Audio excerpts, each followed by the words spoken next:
hello, ladies and gentlemen. Can you hear Sean?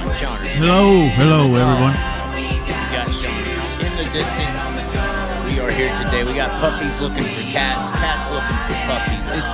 It's just weird out there, is it not, Sean? Yeah. What is going on? What's happening on your phone? Are you playing some kind of Kamala? No. Was that Kamala? No. Are you sure about that? I don't know. You sure it wasn't Kamala, Sean? Yeah. Why do you not support Kamala?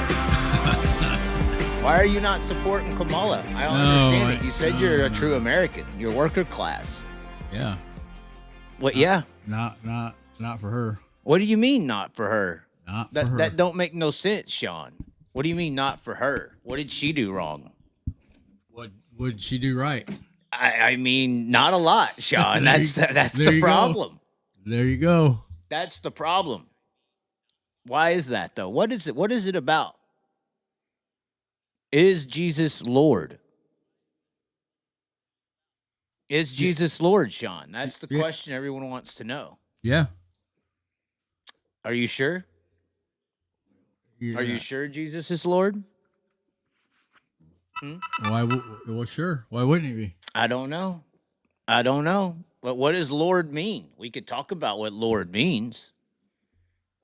Isn't there something to that, like translation of Lord means like ball or something? Well, I don't know. Owner. Yeah, that's the weird thing. Like the old manipulation of lords and lands and stuff.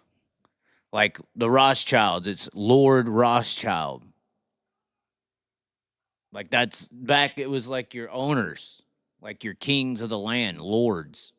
You know what I'm saying? Yeah. That's what they were called. They were called lords.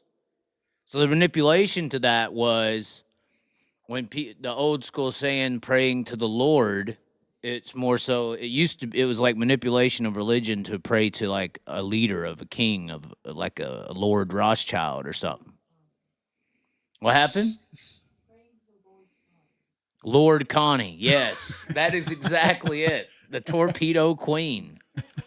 That is exactly what we're talking about, ladies and gentlemen. First of all, we got to say we do have our Williamson Motorsports shirt on. They're mad at me. I don't get it. Do you care to elaborate on that? Or, I mean, I don't know if I can. Should I? I don't know. You kind of said something to me when I got home from work today about it. It's like, oh my gosh. I don't get it personally. I mean, I didn't say Callum was cheating. No, I don't think I so think either. that people think Callum is cheating. That's the whole purpose. Well, I mean, you can't and you can't help what other people think. I think that people think Brian Brown cheats at Knoxville. You know, I think that, Callum was basically saying, he's run 14 years at Perth, which is one track.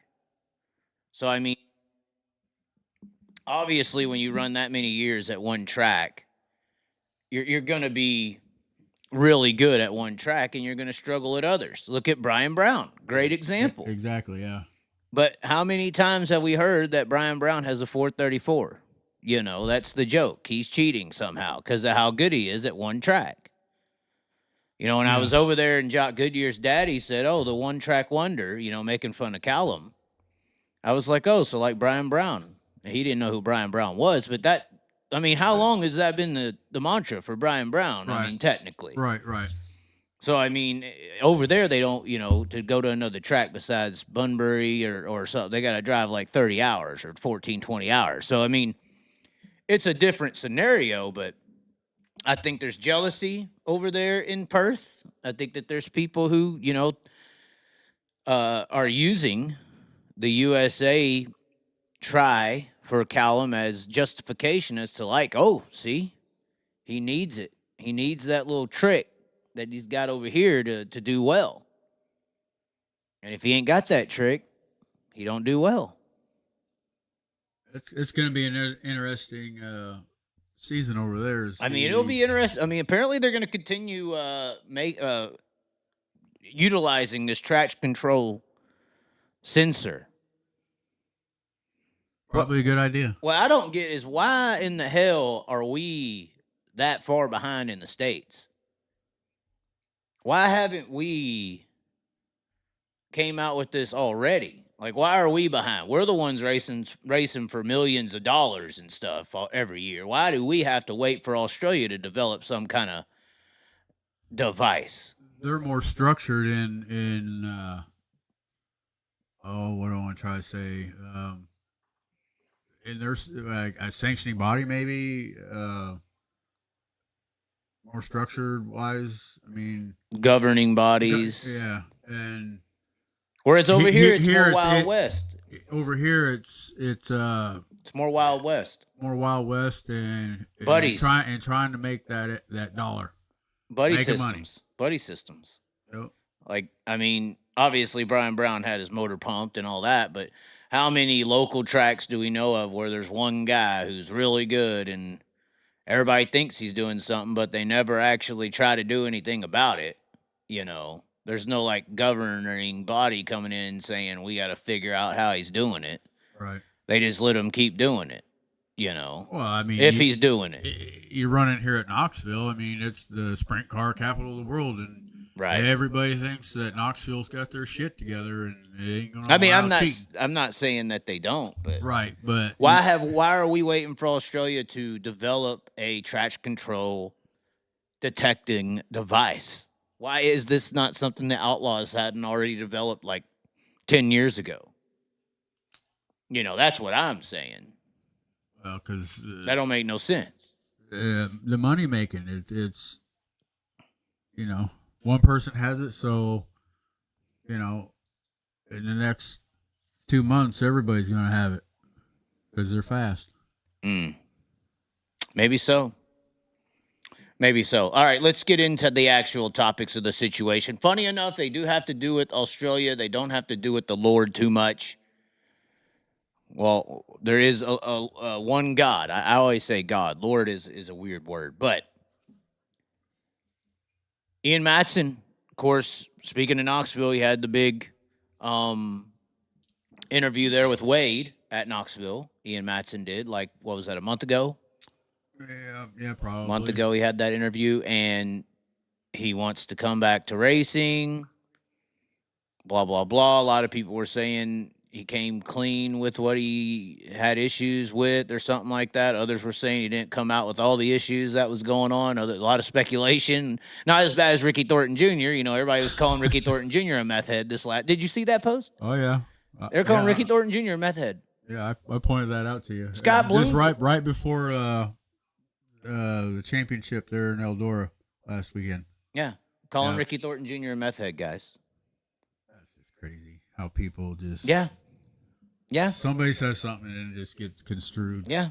Well, it does look like, though, Ian Madsen going to be making his return to racing in Sydney International Speedway. They actually have a nice little post up about it, Saturday, October 26th. This track is really good, going into the second year of developing the facility there. I really like the new... Can we put that on silent? Jesus Christ. Freaking cats. But no, Sydney International Speedway going to be I think a really interesting season for Sydney International Speedway this year. I do think it's premier. It doesn't have the years of structurally running well like Perth does, but it is on the same level as a Perth in my opinion as far as the racetrack, how they got things going there, the new group that's doing everything there going into the second season, hopefully carrying in some momentum. I know this is some more Australian names, but you got Brock Howlett, who came over here to the Americas in race. You got Lachlan Kant. You got Jai Corbett. Some of y'all been hearing some of these names that are over there. Zach Pacriata, I believe I said his name right this time. Ian Madsen is on the list. And there's just a ton of guys on this list that are going to be on hand. I believe they got 33 cars for that. Alex Mahoney, Michael Stewart. Of course, we did a inside the shop at his facility over there. You got Jordan Brazier's going to be there. So be interesting. Alex Orr on the list. Jesse Attard on the list. Saller's team's going to be there. So these are some powerhouse teams over there on the East Coast for sure. And it's going to be interesting to see what Ian Madsen does. What do you think? Do you think Ian Madsen is going to be? I really don't think you lose speed. I really do think sometimes these sprint cars are like riding a bike. I really do. Look at Darren Pittman. Look at anybody. If you got elite speed, or even if you're an Ian Madsen, maybe you're not elite. I mean, Ian Madsen never won World Outlaw Championships like Darren Pittman. That's all I'm saying. He ain't bad, but he ain't never been. He's a gasser, though. He can win races. He's a threat to win an outlaw race, for instance. Right. He's not a consistent outlaw contender. Never. I mean, he could be maybe, but he never was. So, how long has that contributed to his abuse of alcohol or what? I mean, if he cleaned himself up and think straight, you think he could be? Well, everybody hopes they could be better than what they once were, but I think that his racing speed is good enough to go to Australia and start winning. If it's on even as the same level as when he stopped, right? You know, so I think he could be a threat to win races instantly in Australia with the right situation. It looks like a nice looking car. Jamie Matherson Racing over there that he's going to be in. But yeah, 33 cars going to be involved there. Something that I wanted to point out, I had to point it out, is Pennsboro. There's multiple reasons for me to not point this event out, but this is a situation. I don't know if you've seen the developments on Pennsboro Speedway, if you've seen it on Facebook or anything like that. No. Yeah. Well, I mean, it's not my fault, but it's a racetrack that they revived, kind of similar to North Wilkesboro. We're going to talk about North Wilkesboro a little bit. But the XR Events Group have revived this track, and this track did look pretty bad, but this is some updated video, actually drone footage. They put up fences, they put up walls. It looks like they've done some hellacious landscaping work at this track, and they're going to be doing I believe it's the Mason-Dixon 100 this week, 30,000 to win. I believe we'll show some other posts, but Pennsboro Speedway, legendary racetrack there on the Pennsylvania, Ohio, kind of West Virginia corridor area, but you see the new fence and everything set up there. No fences in the corners, but they ain't racing sprint cars, so we don't have to worry about them going out of the park. Regardless, I think this is a really good job that Pennsboro has done here to come back and rebuild this facility as they have. They even had some practice tonight on the racetrack, blurred cameras and all. But it is a real good refurbished job here. There's some over the landscape looking areas. I mean, it looks like it's a half mile. People are going to call it one lane, single file, and that's the MO on the racetrack. That's how it was previously. It's a very skinny, narrow racetrack, so the racing could be this, could be that. You heard Devin Moran in his interview talk about it's going to be a hell of a party, but you see Bobby Pierce is in town. Devin Moran is in town. Tyler Carpenter is in town. Once again, narrow. Kind of see it's a skinny track, but it's hard to not commend the job that this group has done at this track to take it from where it was to where it is now. I believe there's some before-after photos that people have posted. I believe Barry Braun has a post up of that before-after, but another look at just the track and the fencing and the guardrail that they put up. Just a really good job here. It's hard to not pay attention to a job well done, and I think this Pennsboro situation has been done correctly. I think that effort that we're seeing here is what we need, more tracks, more so than series. I'm sure people want me to comment on the series issue. I know there's a new super late model series out there, and people are like, we need more tracks, not more series, which is understandable. I was trying to find some before. I think there's some before pictures of when the group arrived. As you can see, really no fence structure, no wall structure, except some issues. They did have some issues with the track with a flood earlier in the year that wiped out a section of the track and pretty much delayed all these plans to this point of the year. It is going to be interesting to see how their crowd works out with it being somewhat of a cold weekend. But yeah, Mason Dixon 100. Lots of work has been done. I mean, look at all they're calling it early morning chaos. There's the trophy. I think that's a nice little trophy, Mason Dixon 100 XR. XR always doing things out of the box, whether you like XR, hate XR, like the people involved, checks in the mail, whatever jokes y'all have. It is one of those organizations, you never know what they're going to do, and sometimes they try to do stuff that others do not. So it is commendable in that aspect. That is the schedule right there. Practices tonight, Thursday and Friday, going to be $10,000 to win in the super late models. 1,000 to win in the sport mods Friday, 1,000 to win in modified Saturday or Friday. Thursday, 1,000 to win sport mods. Friday, 1,000 to win modifieds.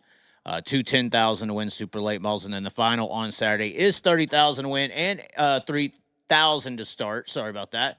It's not 1,000 to win the modifieds and sport mods. It's 10,000 to win, 1,000 to start on Thursday and Friday for the supers. Doesn't look like there's any info on how much the modifieds and sport mods are actually paying. But then 30,000 to win, 3,000 to start on Saturday. So you should get some of the big names in the building. I'm not sure what this 1Z is with the Valvoline on the hood, but it is not Tim McCready. But Bobby Pierce is there, Tyler Carpenter there. Devin Moran probably going to be there. As you can see, just more of the work that was put in at this track. Once again, commendable. You have to say it. Commendable for what they're doing here. And it is going to be live on XR. I believe it's XR Plus. Is that what they're still on? XR dash event or XR.events/plus. So there's some more footage of the practice night and the upgrades to the facility. It'll be interesting to see how that turns out over there in Pennsboro, but worth noting. Another thing worth noting, we have to bring this up. Flow Racing, we can at least point out their posts, Sean. Can't show their video. They're not as nice as XR Dirt Vision. They will block your ass. They will come for you. The wolf will get you, Sean. The wolf will get you. But this was some news for some people on the West Coast. You're going to be, I guess, happy to have Ryan Timms and Spencer Baston debuting in the Jason Myers 14. And they're going to be racing with Narc this weekend. That'll be interesting. What do you think of Spencer Baston? What's your Spencer Baston opinion? I'm curious on this, late. I'm sure y'all are too. What's the opinion? And put it in the chat. We do have the chat open. We will be putting the chat up from time to time. What is y'all's opinion on Spencer Baston? I feel like this is a very interesting topic as I lost my mouse. That is not good. What is your opinion on Spencer Baston in the 14? Do you think Spencer Baston is Corey Day? No. Two different driving styles there, for one. Why?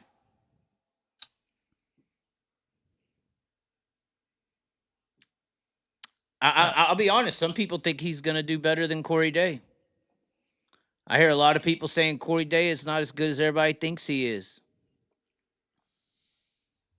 Well, I don't know. It's going to be. I mean, it's going to be interesting to see. I mean, obviously, debuting in that car for the first time, it might not go as well, but then again, it could go well. I don't know. You don't know. You're sure about this? Well, we'll see. Anyways, I mean, I'm not sold on Spencer Baston not being a good driver. I know what opportunities has he technically had in sprint cars? I mean, what are we talking about here, guys? The CJB5? Who's ever done anything special in the CJB5 car? Ever? I mean, David Gravel? Are we going that far back? Are we going to say Paul McMahon? No.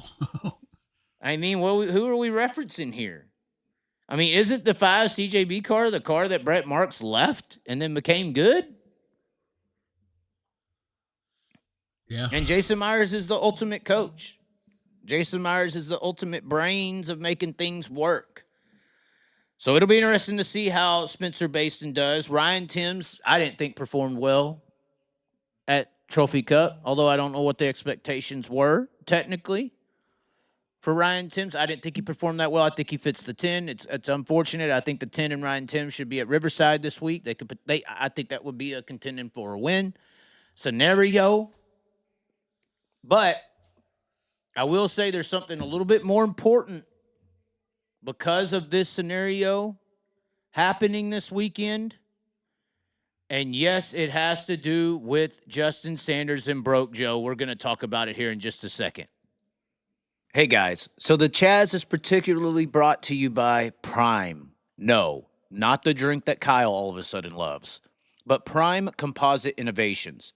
So, what does Prime do? Well, they make carbon fiber sprint car bodies, but I know you got to say right now that those cost so much, Chaz. Well, they really don't anymore. Thanks to owner-operator Clyde Knipp, former Jason Johnson Racing car chief. Over at Prime, they can offer a full sprint car combination for around the $2,500 mark, which is significantly less than the major brands you hear about. In addition, these parts are uniquely made for performance and even integrate Kevlar. Yes, Kevlar. That thing that can protect you from the wildest of P. Diddy parties. At this price point, the availability to have quality carbon in your stable is here. Race Saver guys, non-wing guys, 360s. Heck, even the 358 guys that cry on Facebook that no one cares about you in PA. This is where you can get that all racers matter type of treatment and upgrade today. Prime bodies have been utilized by marquee drivers such as Anthony Macri, Bill Baylog, Carson Macedo, and more. And they look to expand into your shop in the future. So visit prime-composites.com to see what they have for you, and feel free to reach directly out to Clyde about getting bodies on your ride today. Once again, prime-composites.com, and hey, tell them the Chaz sent you. All right. So, it does have to do with Broke Joe. I know I don't know if we can get these calls to work. We're trying to get the calls to work to maybe get Broke Joe to put upon us his gloriousness and understanding. But I don't know if Joe can compose himself for long enough. Especially when he's talking about, Justin Sanders and everything. He gets very emotionally involved in this cartel narc, situation. Does he not? I mean, is he in love with Justin Sanders? I mean, that's the things they say about him and Sanders, the cartel, is way worse than love. Wow. Yeah. You ever heard of baby oil? I'm just saying. Laced baby oil? No, I didn't say nothing about. What are you talking about, Sean? Let's just say Spike is a part of the ring, He's a part of the ring. Oh, man. Oh, you ever seen The Lord of the Rings where it's like the Precious? No. No, okay. Anyway, so Ryan Timms and the Spencer Bayston deal sounds all great to everybody. This is just a great idea, right? I mean, let's get Ryan Timms in there in the Roth car, maybe a potential driver in the future. Until you get down here to this points battle that's still going on. Remember, this points battle was close earlier in the year between Macedo and Sanders. It was like a 1 point or 2 point gap. That has changed now. The gap between the two, I believe, is 11 points, 25.88 to 25.99. 20 of 23 races have been ran. And race number 21 and race number 22 are going to be happening this weekend, Sean. This weekend. And you have two powerhouse teams coming in. I'm going to say Jason Myers Racing is a powerhouse team. It's got a high limit spot. I mean, it's got a National Sprint Car Racing Series charter spot right now. Or does it? Did it lose it? I don't know. Does it or no? Did Corey Day get beat? I can't remember that. I don't think so. I think he did get beat, actually. I may be lying on this. Somebody put it in the comments. I'm not always as smart as you think I am. But we can agree that the 14 is nationally sprint car ready. It can go to Outlaws. It can go.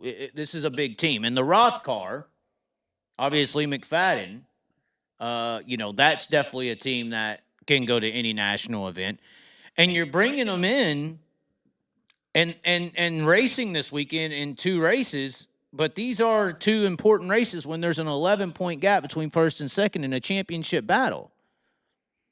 And now you're putting 2 additional cars in the field that are either going to make or break it. Now, who's it going to benefit? I was thinking about this earlier. I emailed Broke Joe after he sent me something about the evil educational system. He sent me something about how the educational American system was created for workers, which everybody kind of knows this. But he wanted to tell me or show me a video. It was great. I mean, it's great. Talks about how this was all set up and it's all system. But I don't know if I said, is this good for Sanders or bad for Sanders? But you can't really tell.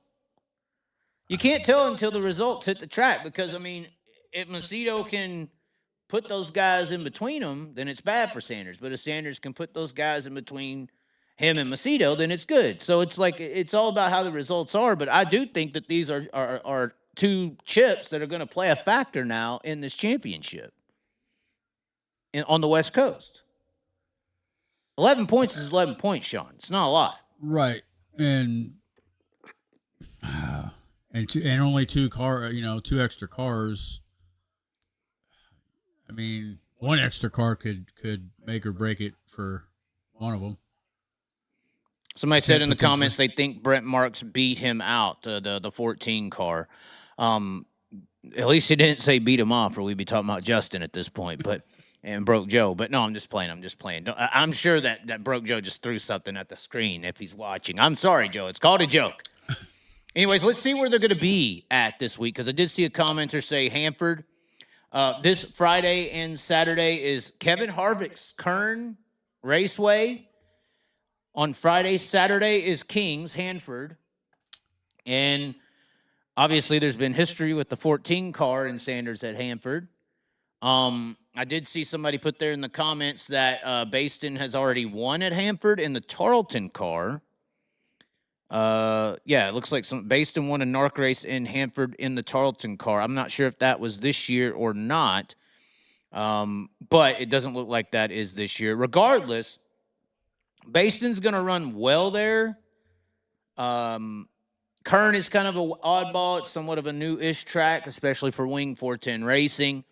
But I think Timms will do all right there. I think Baston is – the thing with Spencer Baston now is he's got, 3 years on national sprint car racing touring experience. And once you do that, you can go to any new track and just kind of be up to speed right off the jump. If you have that level of experience of just being shuffled around like cattle or a circus freak act, like the World of Outlaws and High Limit have become, just a freak act, roll them in, sell your T-shirts, roll them out, Right. I'm just saying, me and Tanner Holmes talked about that. If you get used to that lifestyle and used to that running gun to this track to that track, you get up to speed pretty quick. So I think that Baston will be up to speed pretty quick at Kern. Timms is a wild card, but he's not in a wild card or a wild card car. That's the thing with Timms. He's got the best of the best. Now, obviously, West Coast has a lot of the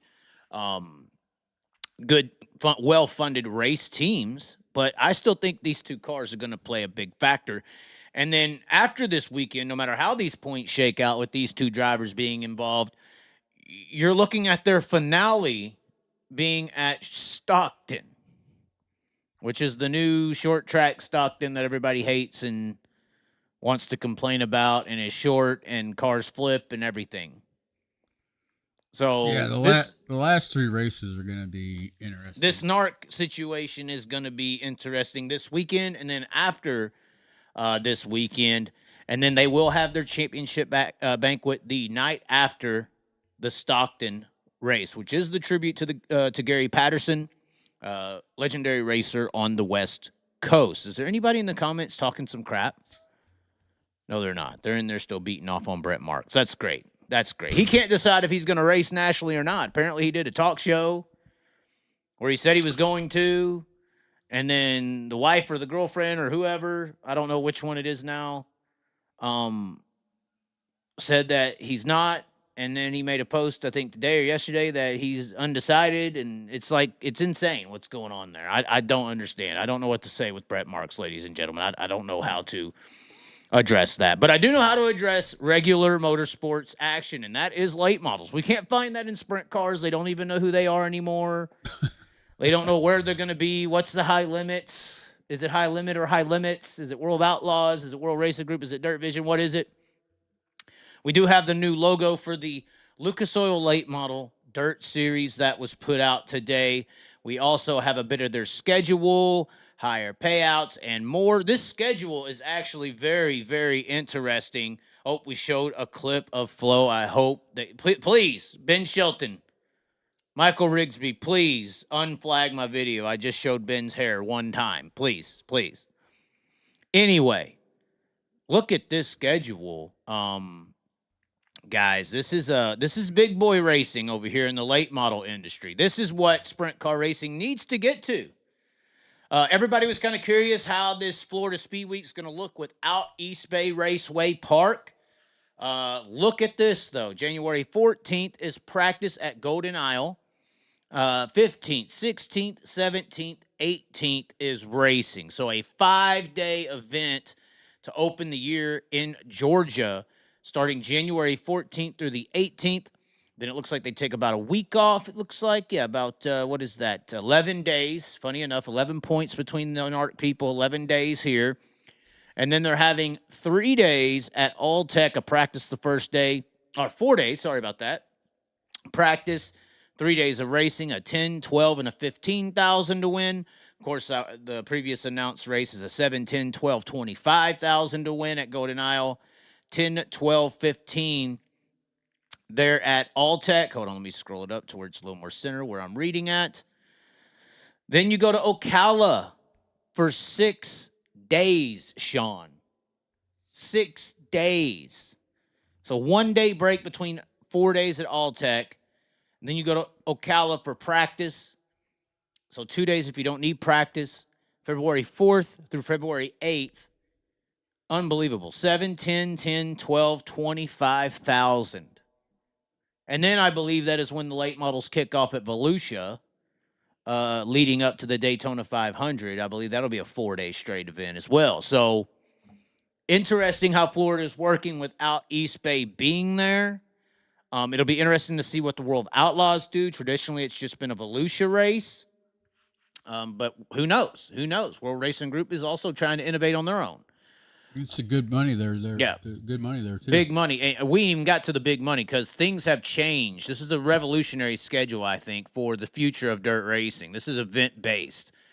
They don't come back until March after that, 21st, 22nd, a 2-day show right there, Ohio-Indiana border, 15,000, 25,000 Atomic Brownstown.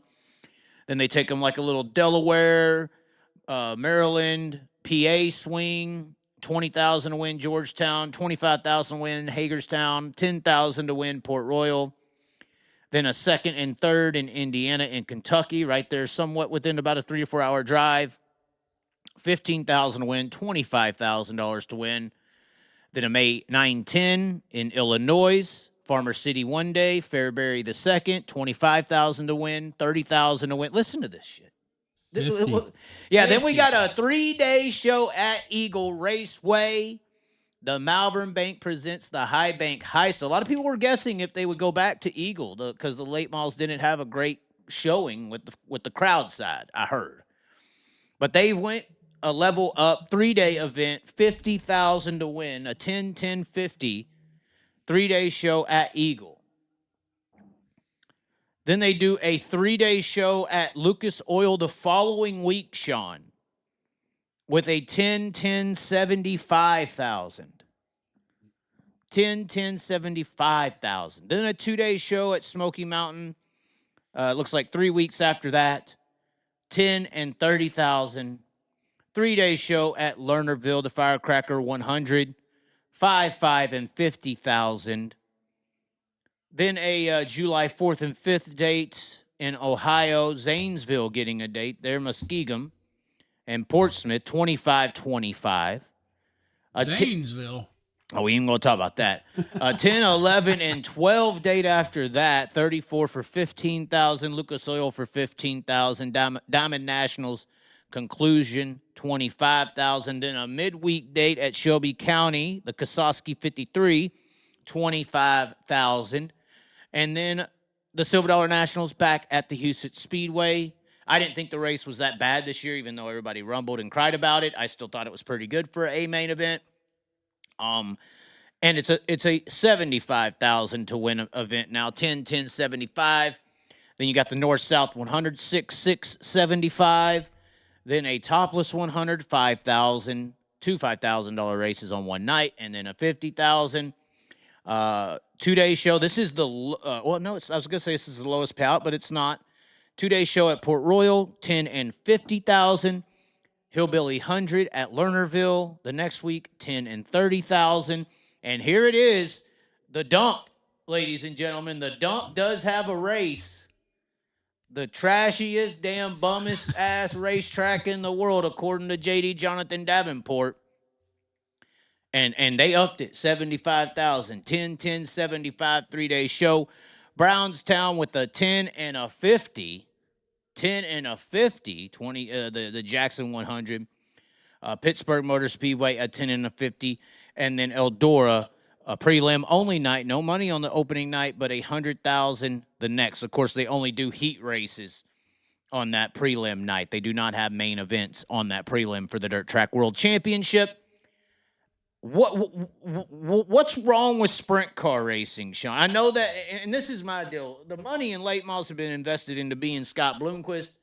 Our money's been invested to be Jeff Gordon and Kyle Larson, so we don't have a lot of money invested into being full-time super late model teams. We got a lot of money invested into going to NASCAR. A la Corey Day, that's where all the monies went. That's where all the renter rides and coons and midgets, all those 300,000 a year's going to be that. Yeah. Late models have been putting 300,000 a year into being this, and they're so much further ahead of us in that department. They bring a crowd. They sell out. They got 2 national series that is standing room only most of the time. Eagles struggle, but Midwest always struggles for a crowd. It's not as racing culturally based.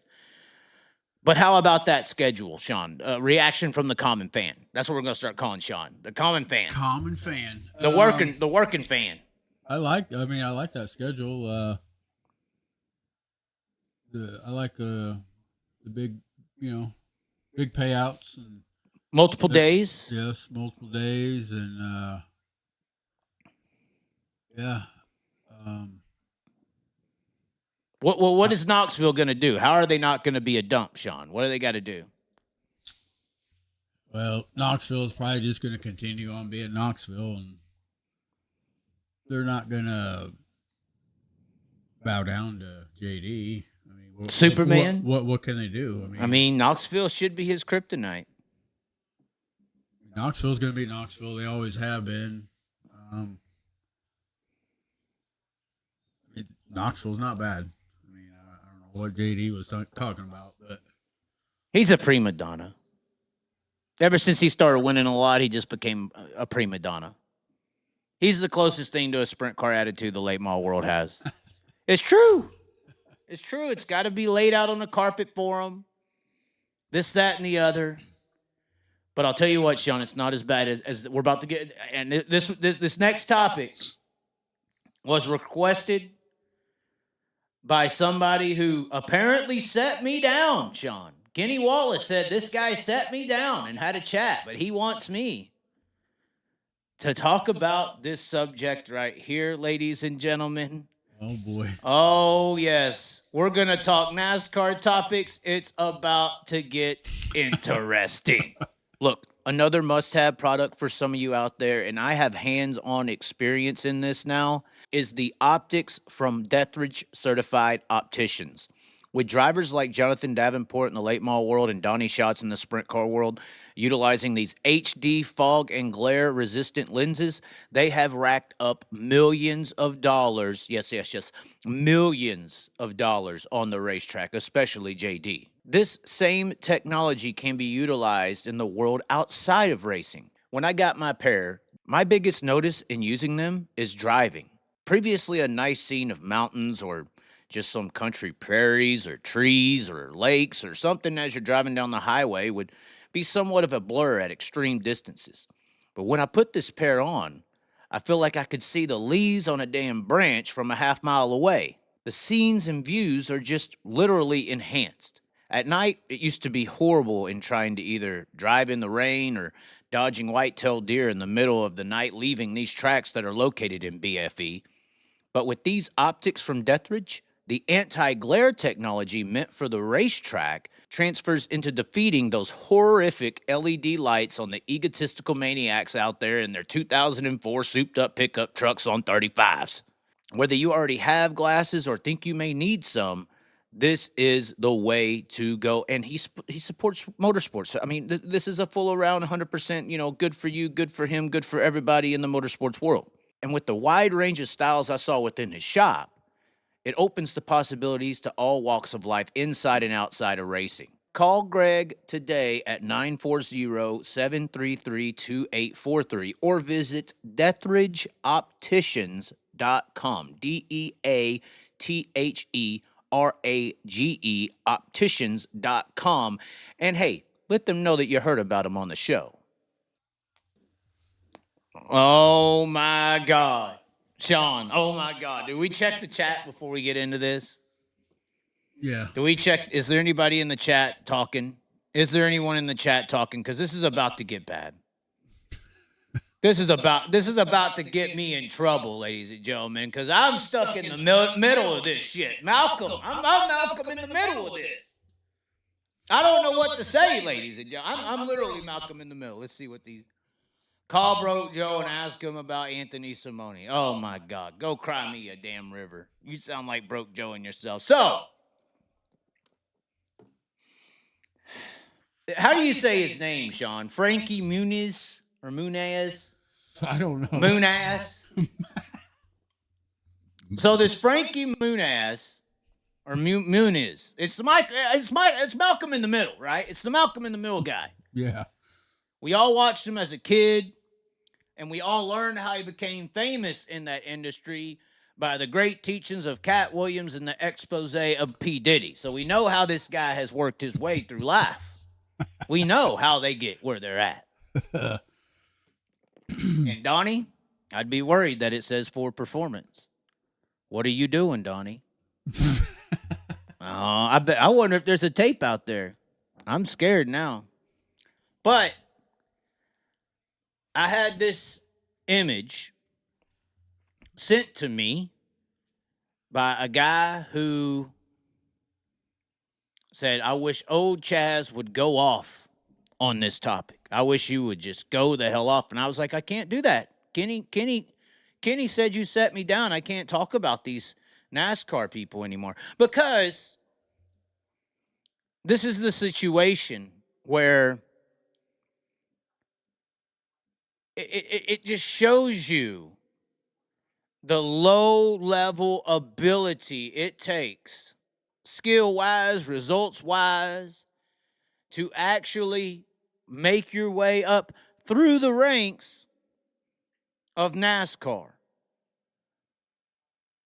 I think it's great this guy wants to race cars. It's cool. It's a great, it's like Haley Deegan. It's a great, advertisement scheme. Yeah. But this guy hasn't done anything in ARCA. He hasn't won anything. He hasn't done anything to move up.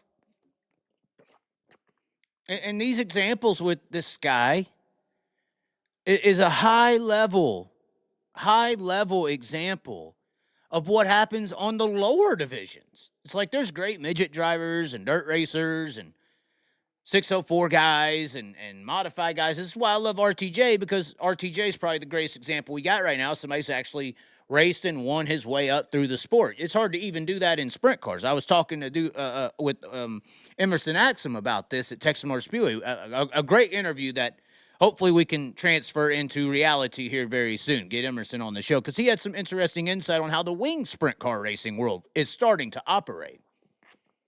But this guy's done nothing.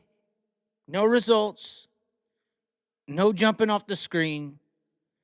And so the world looks at this as like, oh, well, he must have been doing good in ARCA. Who the watches ARCA? Nobody. Nobody watches ARCA. Have you seen the grandstands? They're empty. So you can move a guy up to NASCAR trucks and make it look like he's done something when he technically has done nothing. And to move up, all you have to do is bring a damn checkbook, and it helps to have a last name. And this is how you move up in the motorsports world. And Perfect example.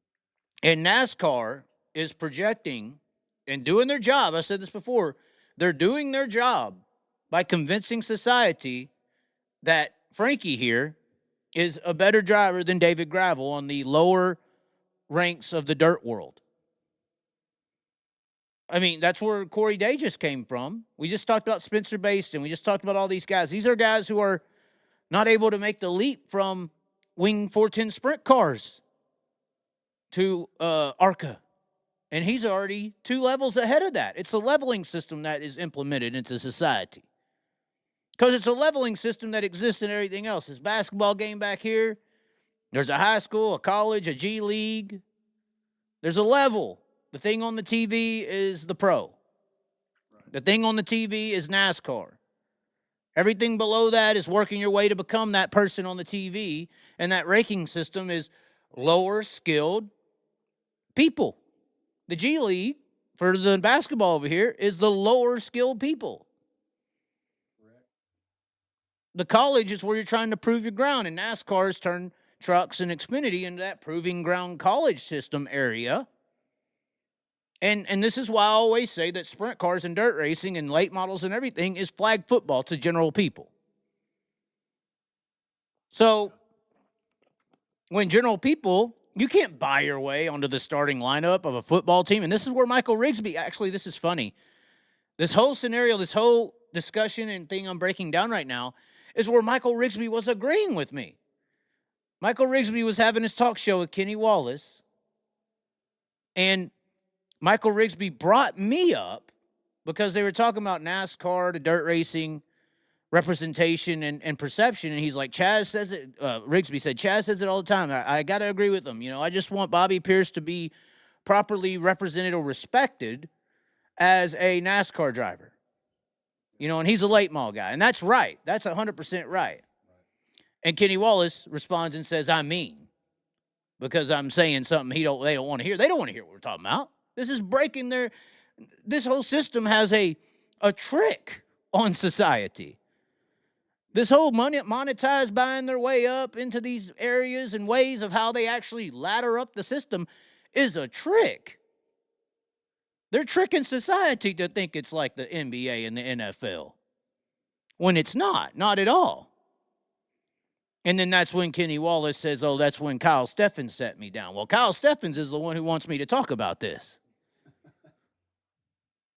And I responded. I said, no, I can't do that no more. You set me down. Although that was 100% lie when Kenny said that. 100% lie.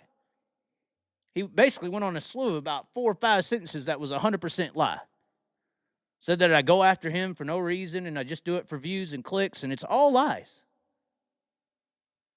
But when he said that, I did hold a grudge, and I should hold a grudge. Somebody lies to that degree on your name when you're on a talk show with Michael Rigsby, owner-operator of Flow Racing, you should have an issue with that. But the reason he has an issue with me, Kenny, maybe he don't get paid from NASCAR anymore, but he made a name on NASCAR.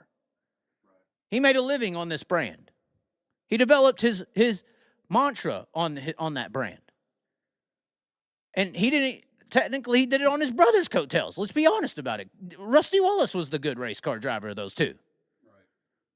In my opinion. I mean, is that debatable? No.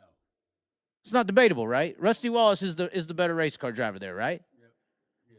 You give me enough time, I would outdrive Kenny Wallace in a modified. Like the rest of the nation does, most of the time. But, regardless, this is just another example. A perfect example. Yeah.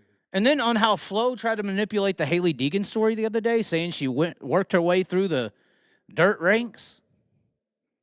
Furthering the manipulation. Because they're just trying to get views over here, guys. Flo and NASCAR's just trying to get views because nobody's paying attention to them. Nobody's paying attention to them. You know, there was this going around today. It actually ties in. I planned on this being a different topic, but this was going around today. Flo making a post. Dale Earnhardt Jr. will bring back the iconic Bud scheme, making their return for some race in some, not Florence Speedway, Florence Motor Speedway, not the popular one.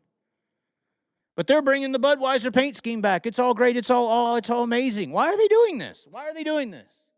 I think you said that. Why are they doing that? Yeah. They're trying to get somebody to pay attention to this shit. That's why Frankie is moving up. That's why they're making this a deal. That's why they're trying to get someone to watch. You know, and this is for the Cars Tour, this situation. The Cars Tour. Oh, yeah, I was trying to, where's this Florence at? Oh, God, we just went black. This is for the Cars Tour at this Florence Motor Speedway. And when and this is their website here. And the Cars Tour is badass. I mean, I think these late models that Dale Earnhardt Jr. and these Cars Tour guys are running are some of the baddest asphalt race cars remaining. I don't really respect the next-gen car. I don't think it's a hard race car to drive. But super asphalt late models are cool. They're like the World Outlaws of asphalt racing. These short tracks, they're racing. They're actually getting after it. I think that the Cars Tour, if I was the Cars Tour, I would be trying to be bigger than the Cup Series. I think it has that potentiality. But just like NASCAR, having an issue with people tuning in, this is a big event. They're going to be having the Budweiser car at it, at this Florence Motor Speedway. It's on Flow Racing. But do you know why they're bringing Bud back? Let me zoom in here. Look at how big that grandstand area is, Sean. Can you see that? Can you see that? How many people do you think could actually be sat down and have a ticket to this event? Right. And see, this is why I try to be so, I guess, boisterous, or try to up-talk or give y'all dirt people some confidence. You think you're so little, you think you're so small. But y'all have Knoxville. You know, y'all have big events. Y'all have big racetracks. Y'all have the Lucas Oil late model dirt series that's pulling, you know, what are they averaging? You know, 5,000 to 10,000 a race. You know, they're selling out freaking Eldora. You know, they're 20,000s here and big events here. I mean, but guys, they're bringing Dale Jr. to a damn track. They're bringing Dale Jr. and the Budweiser car to a track, and they can barely get 2,000 sometimes. Be more confident. Oh, my God, my personal phone is ringing, ladies and gentlemen, and it is Broke Joe. Oh, Broke Joe's entered the building. Oh, my God, he busted the damn party up. Oh, no. Oh, Broke Joe. I was going off on NASCAR and trying to give the dirt people some confidence. Turn it down, Broke Joe. You're on. I just did. Okay. So I think I'm at the end of my rant, potentially. I want the dirt people to recognize how good they actually are. When you got Dale Jr. and them barely trying to get 2,000, you know, and they're bringing in Malcolm in the middle to get someone to pay attention.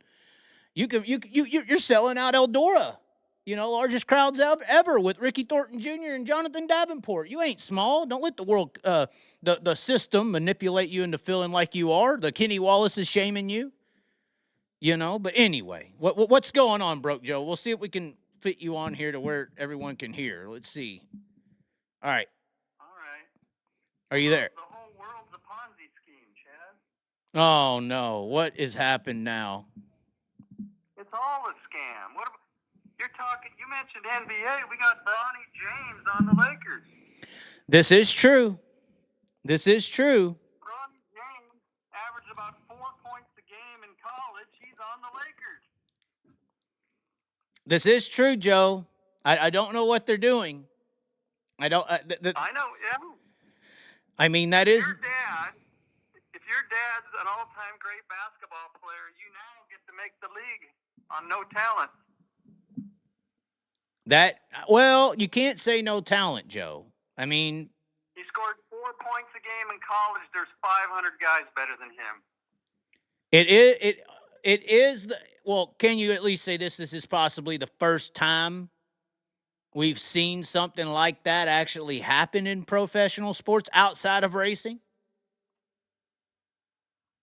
Yeah, that's why I'm mentioning it. I mean, but it's setting a precedent. It'll probably happen more. Now that it's happened once. Well, but how many LeBron Jameses are there? Well, I'm just saying. You can talk around in circles, but it happened. The guy got in the NBA on who his dad was.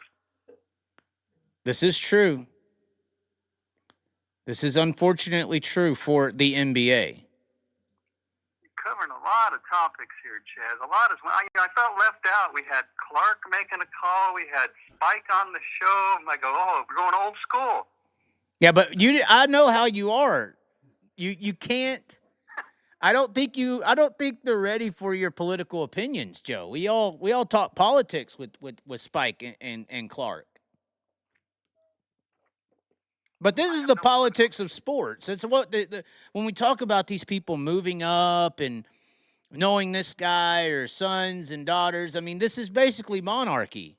The racing world is a monarch, technically how it works, with their buddy systems of dads and daughters and sons and all this shit. It's a monarchy. It started back in the late 70s, 80s. You had Kyle Petty getting in there, and whoever, Davey Allison got ushered right in, and Al Unser Jr. And didn't they have Larry Foyt in a car for a while? Yeah, but that's kind of what killed IndyCar racing, right? You got to have a big bank or a last name. Ain't that the famous quote? And now that's what NASCAR's become. Yeah. But NASCAR was headed that way back. This is something. Well, but my point is that way of operating is the blueprint for failure, long-term failure of your sport. I would say. Yeah, but the public is so stupid that they don't seem to know. The LeBron James, Bronny James deal is very disgusting, but I think it's getting a pass. Who knows what's going to happen, though, here, Joe? I mean, I know the world's forgot about it, but the P. Diddy deal is still out there somewhere, and LeBron James is very linked to P. Diddy in a lot of instances from what it looked like. Yeah, but, I don't know where we're going with this, but the whole there's so much corruption in this country from day one. Yeah. I mean, the country was founded by slave owners who wanted to be free. Well, originally, it was, yeah. I mean, before that, it was pillaged upon by the Vikings. And and even the native. Now, here's the problem: when you look at the history of the world, there's negatives in all the history of the world. That's the problem. You look at the Mayans who originally ran things here. They were doing child sacrifices and killing 20,000 people a day because the stars in the sky aligned a certain way. And it was a manipulation of the hierarchy of the society. They knew astrology and manipulated their population into believing if there was an eclipse, that was a sign from God as to why you have to, get in line and chop your heart out or something. That's real. That's actually what it was. Yeah, I know. Have we progressed any from the caveman days, really? We've just put some nice lacquering on it, or baby oil in this context. We're better at lying. We're better at concealing things. But the P. Diddy, really that started with Clive Davis, is the one that put him in power. But it happened before that, didn't it, Joe? I mean, Eyes Wide Shut was a movie made of this shit. Anybody in power, not anybody, but a lot of people in power abuse it to their benefit. And it's the American way. Violence, threatening people, paying people off, bribes. Is that the American way, or is that the human way?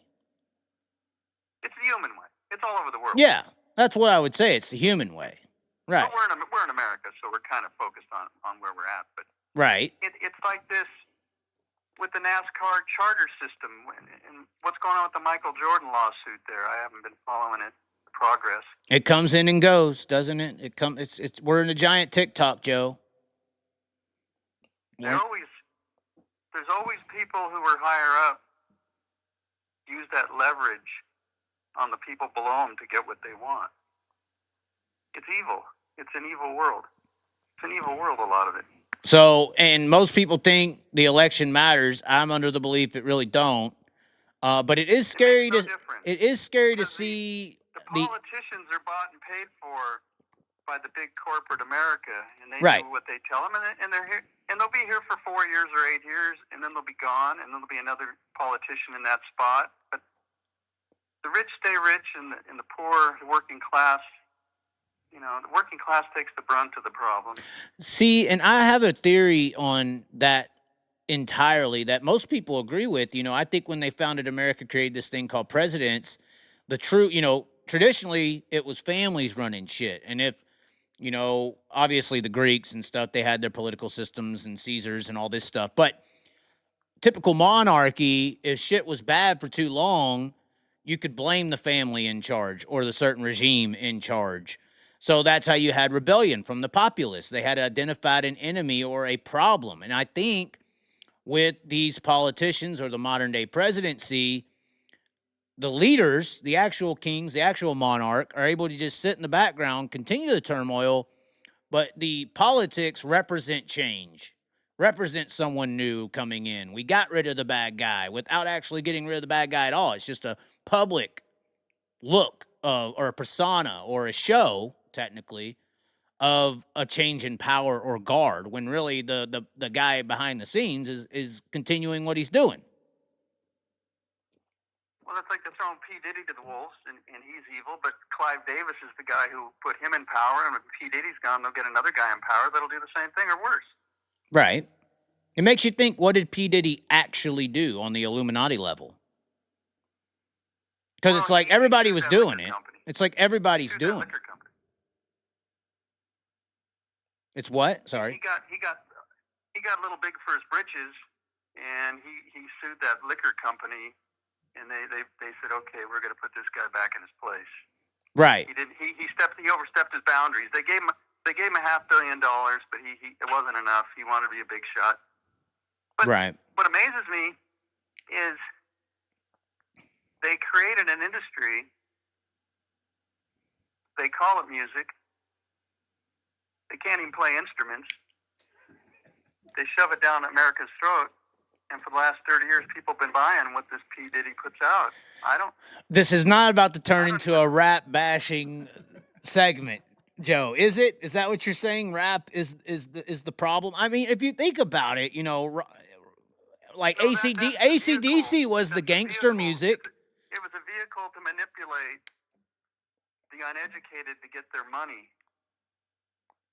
You could say the same thing about, the hippie movements and the rock and roll bands of the 80s. You could say the same thing. What do you think, AC/DC's talking about when they're talking about 9 lives, cat's eyes, abusing every woman? I'm just saying, like, that's gangster rap music of the 80s. But they actually could play the instruments. Oh, my God. Where now we have a computer, and they just drag it down to profanity and the N-word and the lowest common denominator and sell it to the public where it just has no value except negative connotations. What about Taylor Swift? What about what? What about her, though? I mean, I would say that the messages to, I guess you could say, the black community in rap music is just as damaging as the messages in country music to the white community. It's just playing a different emotion. The white man's a little more emotional. Right. So it's all about getting drunk and, the country, go ahead. It's the same. They have these bands, the session players, and they play the same chord progressions, and they play pretty much the same melodies, and they sing about the same dirt road and the girl in her jeans and drinking beer. Right, drinking beer, missing a girl, so it leads to it's depression. horrible. And the public loves these people. Right. The public worship. America worships celebrities. It's a celebrity-driven society. Did you mention It's a Taylor worship. Swift? Did I miss you said something there? About what? Like Taylor Swift, she's just a little better than average. Well, no, I was Just an more average speaking towards her singer. message. See, I would An say. average singer Go ahead. with average songwriting abilities, but the machine gets behind her and hypes her up, and she's the biggest star in the world. When if you break down the music, it's really nothing special. Well, I think it's very innovative there. impactful. I think it's very impactful to the manipulation of the female society, which is the ultimate lure of human mankind. You know, she's got one song where she says we're never getting back together, and then another song that says we're never going out of style. You know, so it's like it causes this emotional undecisiveness turmoil within the female community, which is leading the males in multiple different directions and fucking up the emotional side of society. It's a very good scheme. You only get led if you're weak enough to be led. Oh, well, tell me what alcohol makes you. Tell me what everything that society pushes onto you makes you. It makes you weak. Whether that's with alcohol, drugs, materialism, big houses, nice trucks, they're all a form of weakness. It's great. I love it. Okay, well then great. You love what's happened to society, I've never Joe. drank a beer. I don't go to parties. I'm not concerned with what the... But you're corporate an America- anomaly, Joe. I am drinking water for the record. We are not drunk tonight. Last night, a whole nother scenario. I was on the phone late Well, with... you're weak, though, Chaz. You have all these vices. Okay. The corporate America has influenced you to put things into your system, in your bloodstream, for you to cope This is correct. with a guy in a basement doing his show. Yes. You figured it out. You cracked the code, Joe. I cracked the code. Yeah, you fall for it all. Okay. It's your opinion. What's next? What do you want to talk about? I don't know. There's a lot of things to cover if you want to cover them. What is there to cover? I'm curious with your opinion on is the cartel sending in Spencer Baston and Ryan Timms to help or hurt Justin Sanders? That's the question. We got to back up on the cartel thing. We got things to cover. Oh, no. Oh, what do you mean? Do you have a list you're going to email me real quick? What are we clicking? I got a list of stuff I write down. Oh, God. Oh, no. I mean, there's three. I'm writing down this Jaden Daniels 101 auto. That's what I'm writing down. You know what I'm working on? You want to know what I'm working on? Did you get the Brock Purdy signed? Is that what you're about to say? No. Didn't he throw 3 interceptions? You want that signed? I'm just curious if there was any exposure on that, but continue. What are you working on? I'm working on getting Sandy Koufax to sign a whole bunch of items for him. Oh. Is he doing a signing over there somewhere? I made someone an offer, and they're going to get back to me. Okay. It's America. Okay, everyone has a price. So the cartel, there's 11 points between Cole Macedo and Justin Sanders. Let's get back to why it's 11 points. Why is it 11 points? I don't know, Joe. Last time it was like 1 or 2 points, and I saw that flyer, and then life happened, and I had to pay attention about to P. Diddy and stuff. We got to go back. We got to go back to your Jim Allen interview. Okay. Oh God. Jim Allen. The narc guy. Oh no. Oh yeah. Oh no, it's right. Oh no. Oh no. Here's a fucking 3-hour episode. Yeah. Well, you had Jim Allen on, and you seem to agree with everything he said. That's not what happened, and Joe. All your comments on your YouTube channel said how great it was he was on, and he came on the show and set everything straight, and he shut up broke Joe, and he straightened it all out. Yeah. He came on with his stories, and he had an answer for everything. Yeah. You asked him questions, he would deflect and not answer the question, and you'd go to the next question. That's how we do it with Kamalas of the world, Joe. You said to him, do you guys want Tommy Tarleton and the cartel to win the title? And he said, well, they didn't decide to run for the title until 2 weeks before the season started. Okay.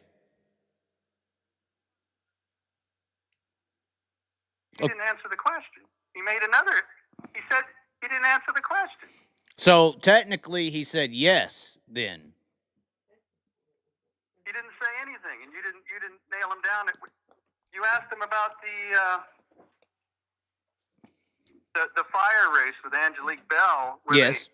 they took down the drivers' meeting on what to do, and he said, "Oh, well, nobody wanted the fire of the girl on fire."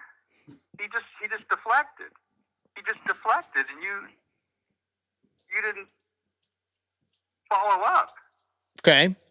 He had so many facts wrong. He said that he didn't know how Mitchell Facento's career-ending injury happened. Now, the Facento name has been in sprint car racing in California for 40 years. Mitchell Facento is a multi-time King of the West winner. When he has an injury that ends his career, the fact that now, granted, it wasn't an ARC race, because the NARC was going to run Saturday, he was going to run Friday. He had no idea how he got hurt. He made up a story saying, well, he flipped and he landed on the frame rails. It was totally wrong. He just made up a story. Everybody went along with it. Do you think he made it up, or do you think he just was doesn't? Talking about young drivers, and he mentioned Kevin Pilot. I don't know if you know that name. Kevin started sprint car racing at 89. And he said, yeah, when Kevin Pilot started, it took him 5 or 6 years to win races, which is totally wrong, because by Pilot's second year, he was third in points and he was winning races. He's just throwing. He said he tried to email me. He's just making up stories, and everyone's saying what a great interview it was when he's living in fantasy land. He said that he made the decision to not make it a points race, when Hunter Brady told me that Jim Allen said he called Brent Kading for the decision. So who's making up the story? So this guy is just littering his conversation with stories. And why don't we get the real story of why Jim Allen left NARC in the late 90s? The real story. He said he went down to LA for business opportunities. Not the real story. Okay. But I'm just saying, this guy comes on the show. He wants to talk like I'm some kind of joke. Oh, well, some regular on your show made some accusations. Oh, no. Well, I'm coming with facts. And if I say something wrong, it's because I'm trying to connect the dots and I might make a judgment error. But this guy's outright just making stuff up. Really? You don't even know if Facento got hurt. You don't know when Pilot won races. He never tried to email me. He called Brent Kading to make the decision. He took down the video of the pit meeting. There's 5 lies right there. Right. And every one of your comments was proud he was on the show. Oh, it's great. What a great guy. They're all great guys, like you say. This is just like P. Diddy. He was loved for 30 years. America worshipped the guy. Every celebrity wanted to go to his party. They loved the guy. They love the guy. It's power. If you got power in America, the public's going to love you. Mm. And you can manipulate the narrative. That's right. Just like NASCAR. Mm-hmm. They're going to put Frankie Munoz up there. But is he any different than Tony Bredinger? No. Any different than Actually, Amber no. Falcon? Or Haley Deegan, or Haley Deegan, or is any different than Tanner Holmes? oh no. What do you mean by that? He's a guy who bought his way in with his dad's money. What's the difference? But it's levels. What's the difference? It's all between microcosms, Frankie like you Munoz? said. What? It's all microcosm, like you said. What's the difference between Frankie Munoz, Tanner Holmes, and Tim Estenson? What's the difference? Oh, What's God. the difference? Your family's buying your way into a sport, a hobby, whatever you want to call it. It's all America. It's all a dog and pony show. It is.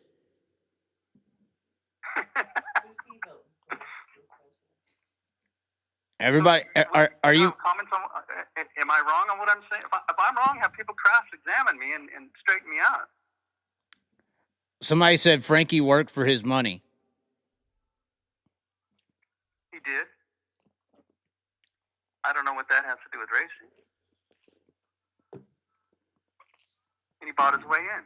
But isn't he different than all these rich kids who get in? It's all the same. What's the difference? Right. Okay, so You don't think Braxton Bush has a cup ride waiting for him? Oh, 100%, yeah. Okay. Yeah. They don't care how good Buddy Kofoid is. Nope. And it looks like Corey Day's a bust. Well, to me, it's very interesting that Corey is getting a chance that Buddy never got. It is interesting. Why did Buddy not get the chance that Corey Day's getting? Well, why did they convince Buddy to run midgets for 3 years because this was going to be the pipeline when Corey Day didn't have to do that? What? I don't know. I'm confused. I hear it's because they think Corey Day's pretty, and they might want him at a baby oil party. You know, that's what I'm thinking. It's a beauty contest. I mean, that's what some people think. All right, well. How come you're quiet, Chaz? I watch your show, you're ranting and raving for hours. I come on, you have nothing to say. I'm waiting for you to catch up. Catch up to what? People keep wanting to know who you're voting for. You're not voting, correct? When I was a teenager, I saw these politician guys on TV, and they had suits on, and they were talking. And I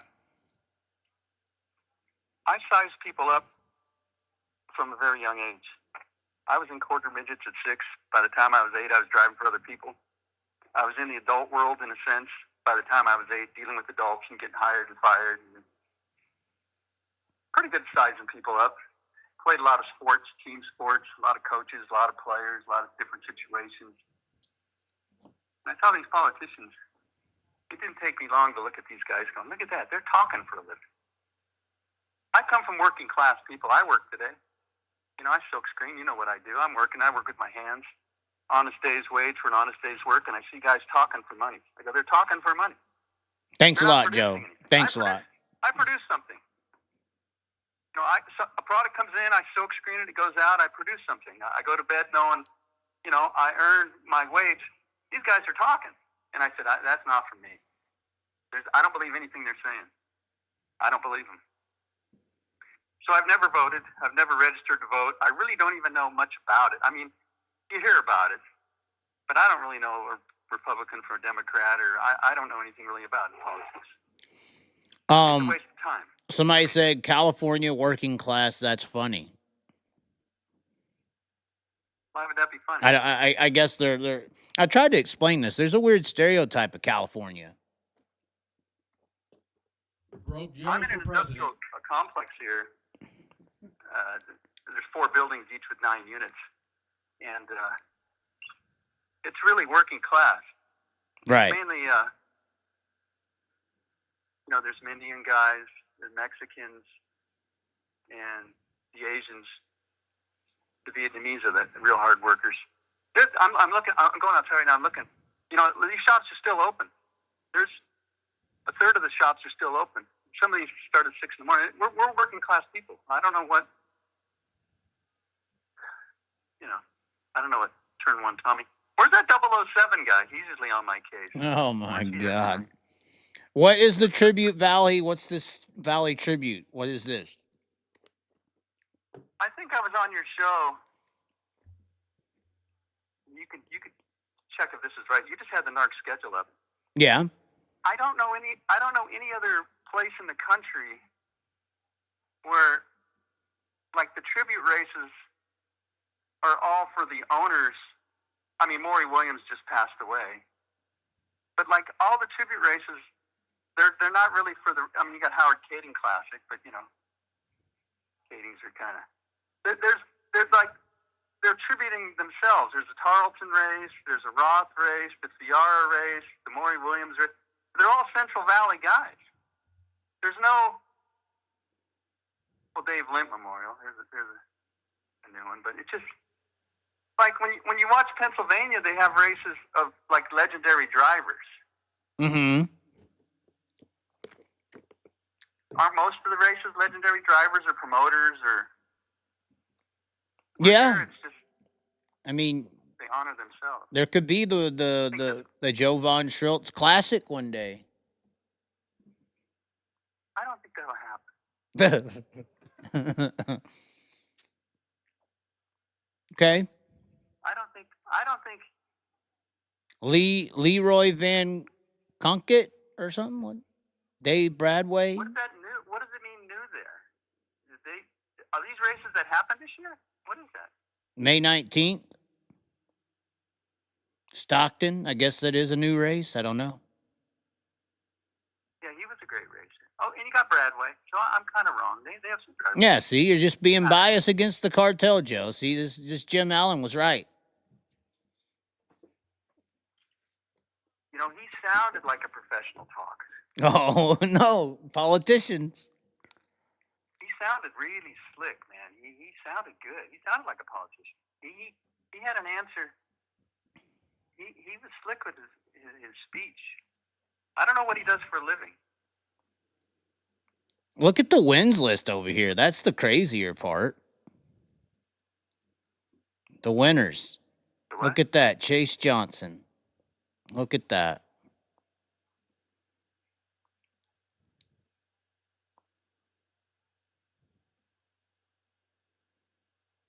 Man, Sanders started the year hot. What happened?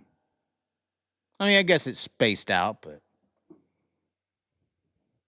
Well, he had a race where he was leading and he broke his steering box, and he had. Did you see he lost his point lead when Golovic spun him out? Did you see that? No, I didn't. We were trying to get to the point situation, and you wanted to go after Jim Allen. Golovic spun out Tim Kading, and then 3 laps later he spun out Sanders, and then this week at the Trophy Cup he crashed Tim Kading, and there's no talk of Golovic being a dirty driver. If Justin bumps a guy, half the field's going to fight him in a heat race. If he bumps a guy in a heat race, they're looking for a fight. Right? 13 times? What does that mean? 13 quit fast times? 6 wins. 129. No, see, their site is all messed up. That's how many times they're saying you led the main. That's completely wrong. He didn't lead 13 of the races. Okay, I didn't know what that meant, quick times. Or like fast times in qualifying. No, there's a separate category for that. Okay. Go over to the side. Where? I don't know. I'd have to go to the site myself. I don't know where. So you're saying that this point gap is because of Shane Golovic? Well, no, it's a combination of, they took 7 races from him. See, Jim Allen did not explain that fire race. Why did they give Tanner Holmes a full win if they weren't going to pay full point and full money? See, there's 3 elements. I pointed this out last in your show. They gave full money. They gave it a full win. They didn't give it the points. You didn't nail Jim Allen on that question. Okay. If the promoter wanted to pay the money, that's It fine. sounded like he was trying to say this, it's extreme example, chaos is happening, girls burning to death, and it's like... Okay, if you're not going to give full points, then Tanner Holmes should not get a full win. That's what I'm saying. How Right. could it be a full win for a race they said didn't go long enough to get full points? Didn't he say it was a vote? Everybody voted? Isn't that what the official narrative was? They voted for that, or We never got to see the pit meeting, the film. the proof? Took it down. We don't know what they said. You asked, did Drew Warner ask about the points? He never asked that. He never answered that question. You said, did Drew Warner ask about the points when the race was undecided whether it was going to be continued? And he said, well, there was a lot of people talking, and he deflected again. He did that 4 or 5 times, and you didn't backtrack and say, wait. You're not answering the question. Well, yeah, he answered with, the answer literally was, I don't know. He was blaming chaos for his inability to provide an actual answer. Too many things going on.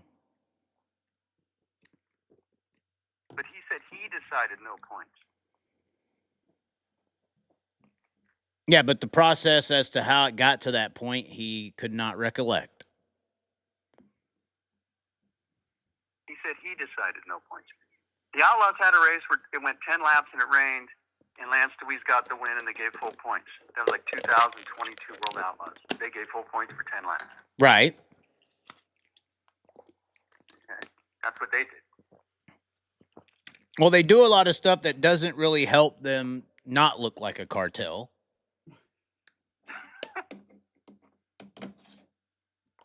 I mean, it's not like they're not. They're giving. It's almost like the Democrats and Republicans. It's like, it's they act in certain ways that make it easy to make claims that are, whether true or not, it looks a certain way. Did you notice the Trophy Cup only had 65 cars? I did. And it was one of the biggest debacles of racing history. Send in your entry form because, we're only going to take 100, so you got to get. Now we're down to 65. 165. See the trend? Yeah, it's going down. Okay.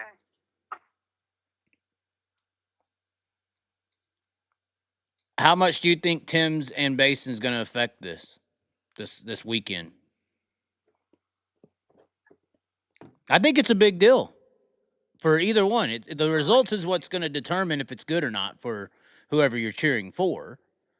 But there's 2 cars now that are at least contending vehicles that are going to be involved. Oh yeah. With 11 points. What's the points? What's the points format? Do they have that on their website? Let me look around. Yeah, it goes. It's like 42 for a win, and then 39. It goes down by 1. Do they have that anywhere on the site? Yeah, you have to look at the rules. It's in the rules, okay. It's in the rules. It's basically 1 point per position, second on back. If you win, there's like a 3 or 4 point gap. I think it's 3 point gap. I'm looking. Format, heat race, trophy dash, flags, points. All right, here we go. Here's how points are awarded.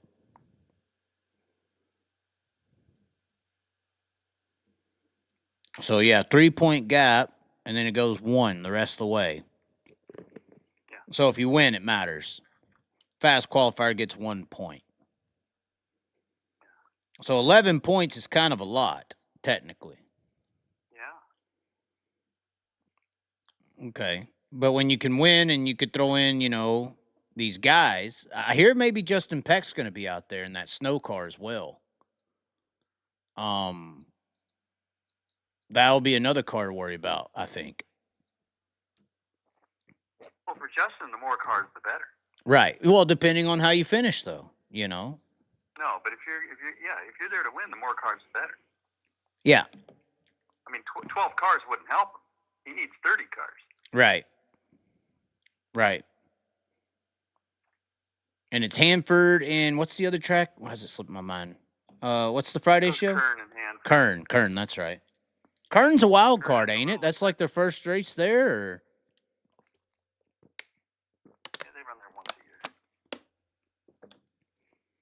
But it's Kevin Harvick's turn. This gets boring. What about the?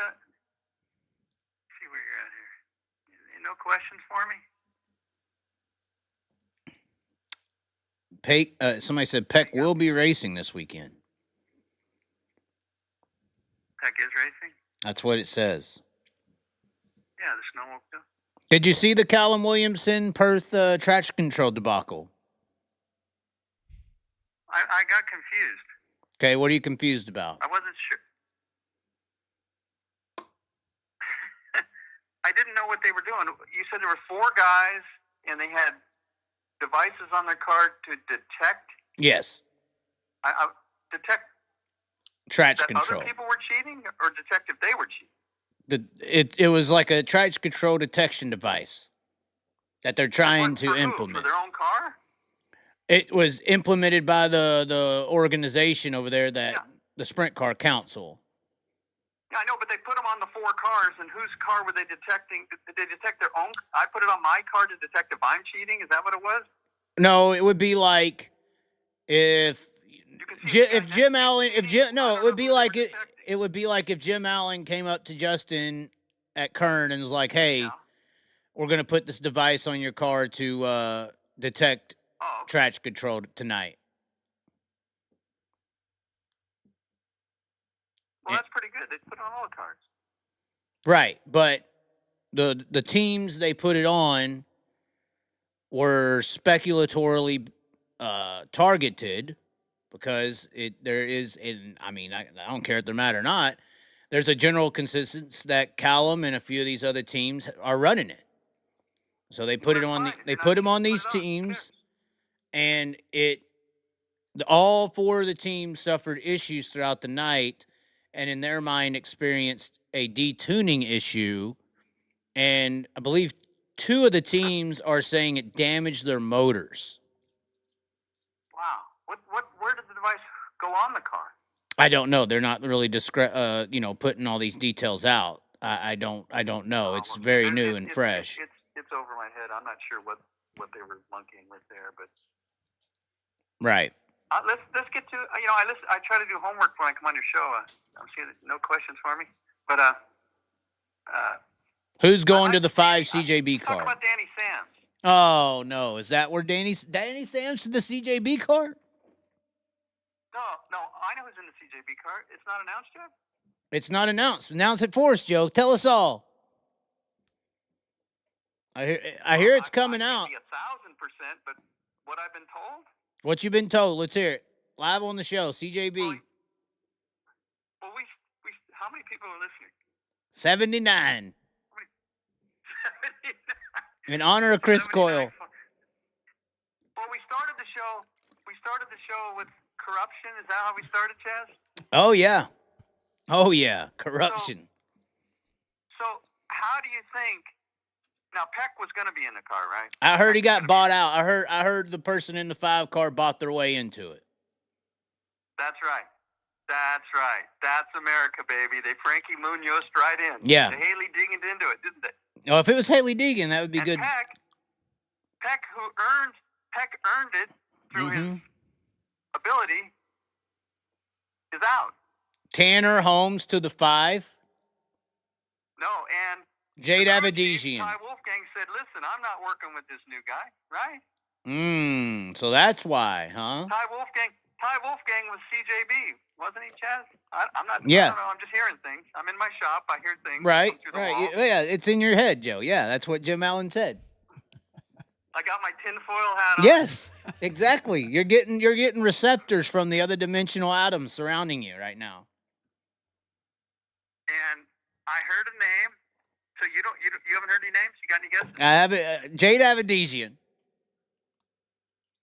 I'm a big Jade Abedisian fan. You know that. I mean, that's fine. That's fine, Joe. No, that's not the. Do you want to guess it? You want to just guess it, or what do you want me to Kaylee Bryson. No. So it's not a female. No. Emerson Axum. No, I was told it wasn't that. RTJ. You're getting closer. It's a midget guy. I know the guys run midgets. I got hints. I never got a name, but I got hints. He's run midgets. Man. He's not a midget guy, but he's run midgets. Dason Pursley's already off the block. Tanner Thorson. No. Oh, damn. What color is his hair? What color is his hair? What was that? What color is his hair? Don't even know. I never saw him on the front straightaway. Oh, so he's not a winner, you're saying. He's not a winner. This is a complete buy into the ride guy. All right, narrow it down. Where is he from? Midwest, East Coast, West Coast? Narrow us down. I think Midwest. I think Midwest. You think Midwest? I don't know where he's from. I don't announce his name. I don't pay attention to the B main. Oh, wow. Garrett Williamson? No, he's not that good. Oh, wow. Well, at least you gave some credit to Garrett. Fuck. Damn. It ain't Ryan Timms. I don't think. No. You know where he's from. Is it really Wyndham? I'm looking at your board. You got some guesses. No one has said it. This is just the name I heard. I don't. We're down to 67 viewers. Less people are. I thought they don't think you're gonna tell us. You're done guessing? I'm done. I'm ready to hear it.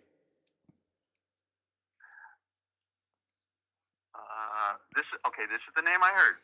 Yeah, you're just hearing things. Brendan Crouch. Oh my God. Really? Oh my God. What in the fuck is wrong with the world? You ready, Chaz? You want to know what I heard? What, Joe? 250K. Wow. So they're midgetifying the sport, just like I started saying at the beginning of the year. Midgetifying the sport. We don't know if it's true. That's just broke Joe. I mean, I say, I have people call me and yell at me and say I'm wrong on stuff. It happens. Wow. Midgetifying the sport. Wow. That'll be hated, you know, and that's the only thing that could deter those situations from happening in sprint cars is the fan base and the people not liking it. You know, because it's all about buying an image. They just want to be the cool kid on the block. It's all high school. It's all high school. Damn, that's sad. The almighty dollar. Yeah, somebody just said the fans will bully him, and especially somebody like Peck. Peck's the fan favorite. You know, he's got a fan base. Peck's done it the right way. Right. Wow. Peck's a racer. Wow. Yeah. Wow. That's not going to be popular. And are they high limiting then, or what's the story there? Don't know. I mean, that's all I heard. I don't know any particulars. I don't know what. I have no idea why. Just say it. I don't know. Just say If it, Joe. it's true, then I mean, maybe it's not true. That's what I heard. If it is true, what's your thoughts and feelings of this truth? It's a Frankie Munoz, Haley Deegan, Tony Bredinger, Kyle Petty, Kenny Wallace, Michael Waltrip situation. Oh my God, it's true. But I mean, the one positive of the sport is that you dedicate your life to commenting on this dirt track and the sport. Chaz, you give it all you got, and you try hard to get the people to understand why dirt might be better and should be better, and then you just get undermined. Yeah. So you're telling me it's about the money? The answer to all your questions is money, Chaz. Golly. Unreal. What else could it be? Totally real. Yeah, it is real. It is real. You can touch it. You can feel it. You can look at it. Did you see the Trophy Cup? They had a break at lap 35 for fuel, and the track was slicking off, Mm-hmm. and nobody was passing, so they went out and reworked the track. Yeah, I heard about this, Red yes. flag fuel stop. And that allowed Corey Day to pass 5 cars and win it, and the cartel took the top 4 or 5 spots in the money. Yep. See how it works, Chaz? Yep. It was all for Corey Day, right? That's what I heard. It was for Corey Day. And Corey Day and Dom and cartel's taking all the money, Chaz. Doesn't matter. It's their game. How it's played. You want to go play in their little field? It's going to happen.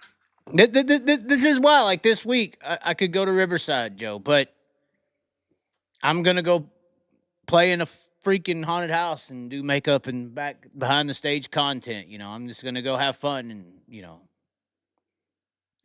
it's disgusting. Although Riverside will be a good race. It will be. It will be. What do you think about, I mean, you talked early in the, you know, let's get back to Danny Sam. Oh, God. Okay. Is the gig still out on Danny Sam's for you? Florida guy. What was that? Is the gig still out on Danny Sam's? I know last time I was talking to you about him, you didn't know what to think.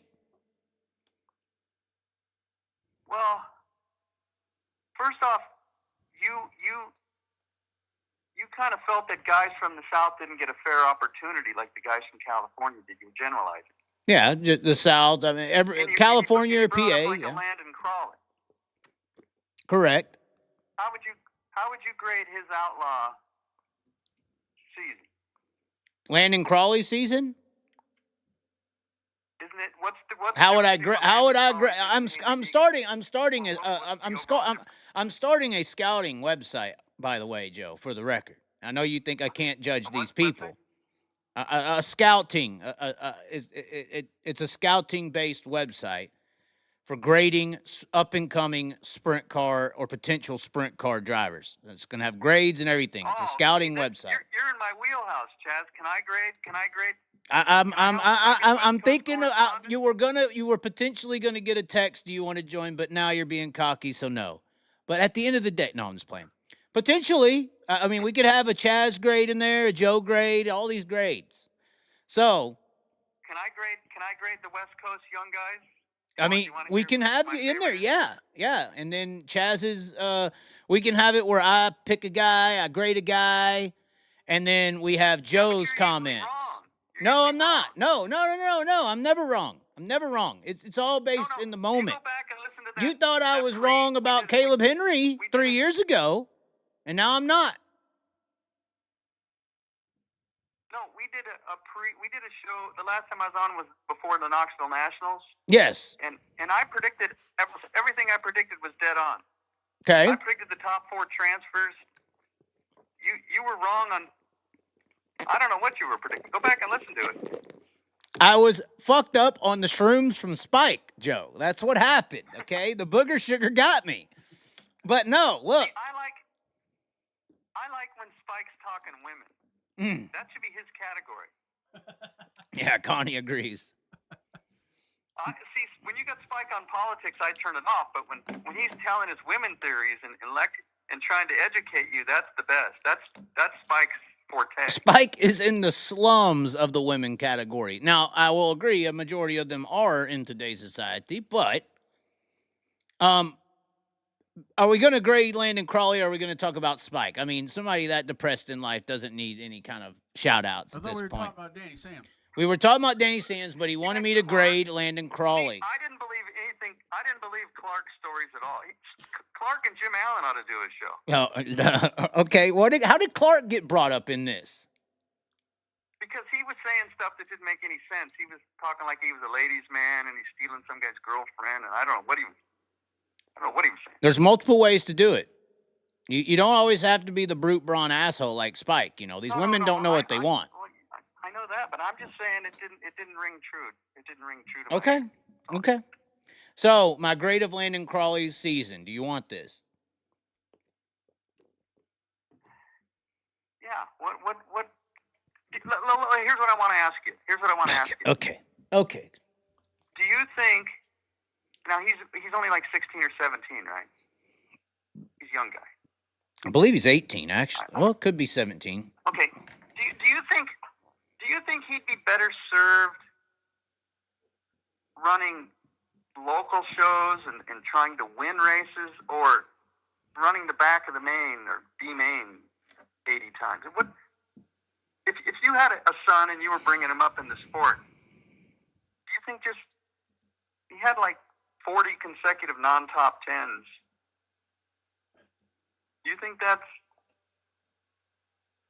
a smart way? Because you're talking about young drivers and grading them. Do you think that was? Because I've seen you just did an interview with Tim Crawley, his father. Yes. He seems pretty wise. He knows what he's talking about, Tim Crawley. Yeah, he's a good driver. I mean, I don't know if you know the driver of him. I don't know if you know of the driver, Tim Crawley, but that's the same guy. Yeah. He's good. Landon Crawley is 16, confirmed 16. Does he think the approach of putting his son on the road was the right thing to do now that the year's over? Are they going to do it again, keep doing it? I believe what happened there, and obviously it was disclosed in that interview, but that the MPV sponsorship is in association with the 67 Speedway, and the MPV is obviously the sponsorship on the Jason Side 7S car, and I believe that the MPV offered some Brenham Crouch style of situation with Jason Sides, and why say no? He had already been running ASCS. He had already been running 360s. I mean, I think he already won an ASCS race. Beneficial. Do you think he'll look back and say this was a benefit to my career? Think of the driver before Robbie Price. Did it help Robbie Price to run in that car? No. So then you have to ask yourself, do you find out how good you are sooner or later, is what you're saying, technically. You either got it or you don't. Like, I don't know. I think you find out real quick how good you are. You go to college, you go to pros.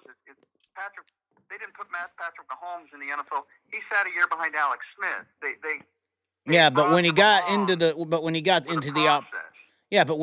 the opportunities, it went. So I mean, because he was brought along properly, he didn't leave college early, then start, for the. But Robbie Price and Landon Crawley are two different examples. Then you would say, because he had been running regionally and had won. Was he dominating? Was he winning? What do you mean running? Was he doing anything?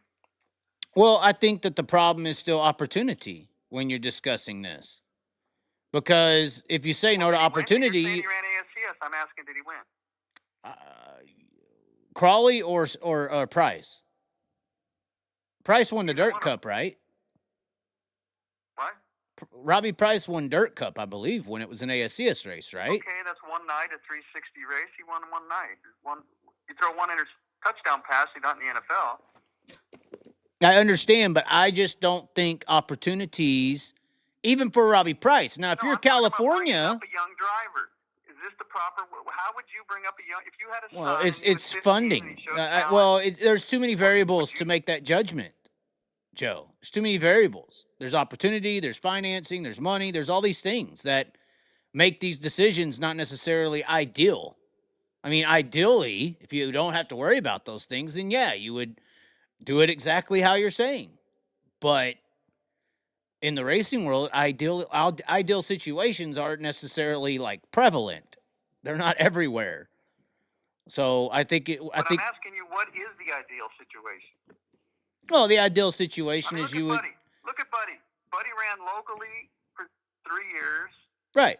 Ideal situation. He ran in Ohio. Then he ran in Ohio with the 11N car. And then he ran some midget. And look how Buddy grew into where he is right now. If he'd have threw on the Outlaw Tour when he was 17, do you think he'd be where he is now, regardless of the path, I guess? No, probably not.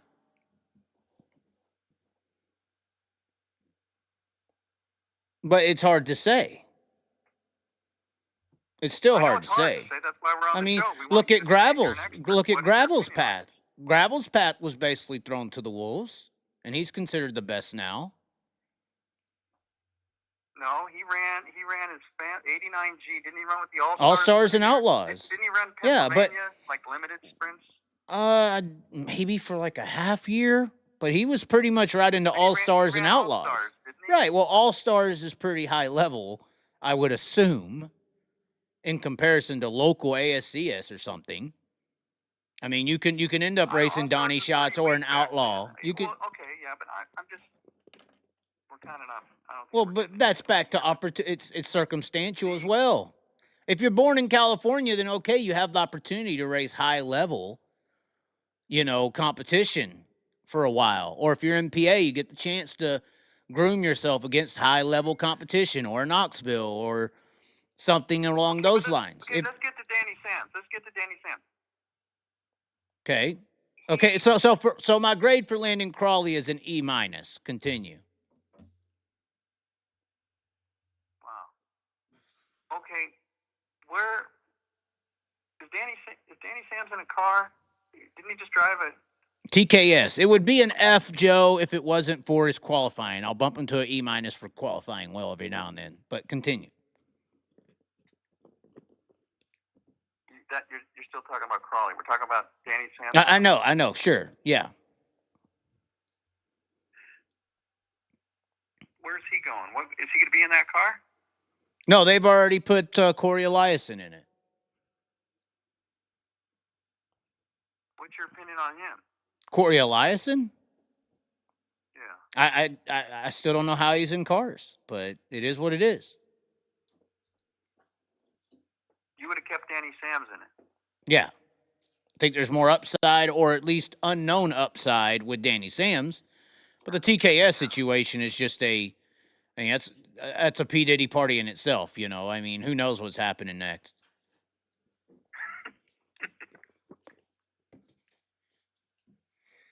Huh. I mean, you got to give Danny Sams chances, but I mean, he has speed and all that. I mean, he definitely has a different path than Landon Crawley. Crawley really didn't run a outlaw or high level 410 race at all, before going Jason's sides. But I think Sams has potential, and you got to get him into something, regular on big stages to see where that potential goes. So.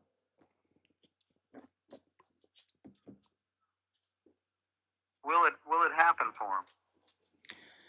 I think he's staying relevant enough. I think he is halfway using the Tanner Holmes route to stay relevant by being very social media and fan public friendly and putting himself out there in front of people. Holmes is relevant because he has a family that can bankroll his racing.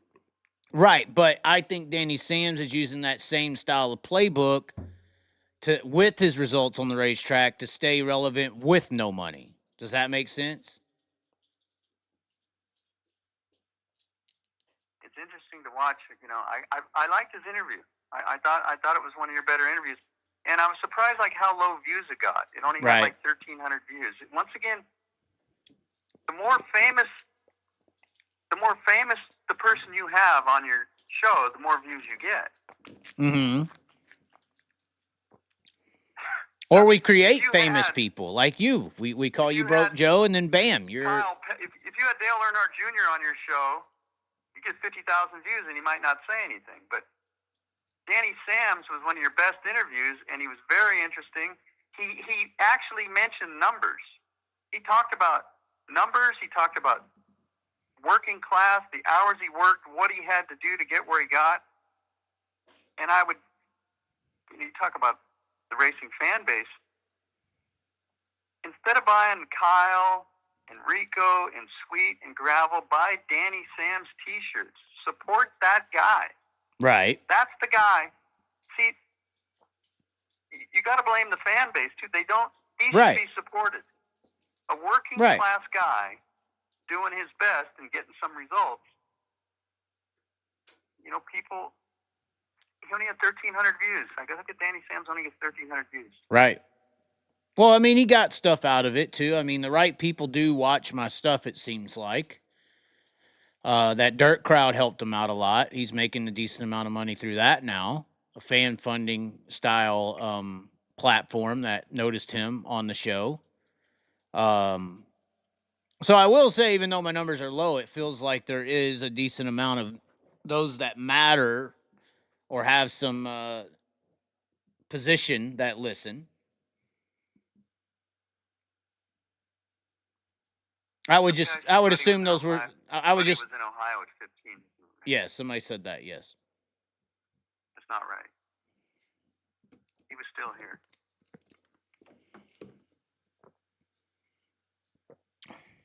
How about Buddy though, Chaz? What do we see in there with Buddy? Come on. I mean, I thought he would contend for the championship this year, but obviously he's a staple now. I was on a show last time I was on. I had to argue with you. Because you said Gravel run him hard, and Buddy lost his girlfriend. And you said Buddy was soft, and Buddy was soft. I go, Buddy's not soft. Now what are you saying? Well, I mean, he's got over it, and he started winning. Took a few months. He was always the same. They got the car straightened out. I explained it to you on your show. He did say this, yes. And they went back to the configuration that he liked, and it just turned right around. It's like the next day. Well, the West Coast swing definitely helped a lot. That's when he got really hot. Going to tracks that he's used to. Not hot. That's who he is. Buddy's a winner. Yeah, but it does help to go to tracks that you know. Just a little. He just won at Williams Grove. Didn't he just win something? Where he win this? Yeah. Well, I mean, that's what the Outlaw Tour does. It diversifies your abilities. Buddy's the best. Buddy's the best now. It's over. Going forward. If Buddy would eventually get in the right situation, he'd show you that he is the best. But you talked about situations. He's never been in a stable sprint car ride of any consequence of this level. If they get the motors not to blow up and the car to start the main event and the crew chief works with Buddy, we'll see what he can do. And we're starting to see it. Well, it'll be interesting if Gravel's around next year for him to beat him in the championship battle, but that's to be seen still. You got that right. I want to see that. I want to see Buddy do it. I know what Buddy can do. Well, I mean, if the Outlaws lose Gravel, who's going to stop them? Why would the Outlaws lose Gravel? High probability Gravel's going high limit next year. That's what I hear. Okay, wait. Here's a question. What does Joe think about Caleb Montgomery? Oh, God. People would ask me questions. Oh, God. I think Caleb's actually really improved the last 2 months. I don't know what's gotten into him. That is true. He has stepped it up out of nowhere. He was, like, at the back in the really B's. Has. He really has. The last couple months, he's looked real good. He finally got over turning down the 121. The Nettos were mad at me because he likes Crash and Justin, but the last 2 months, Netto's been almost the best car out here with Steve Kent helping him on that chassis. Netto has really started driving like he can. Netto's really look good. That's crazy. I heard Netto's in the Tarleton car. Netto in the 21 next year. That's what I heard. Because Macedo's on the road with the 2C. Yeah, that's what I heard. I don't know if it's true. Makes sense. But the young guys out here, I like, you know who my favorite young guy is? If he gets in the right car? Landon Brooks. Boy, he had a disappointing couple months. He dropped. He did. He's not in my top two no more. Oh, he would have been. What, Bloomfield? Oh, no. Gradsty?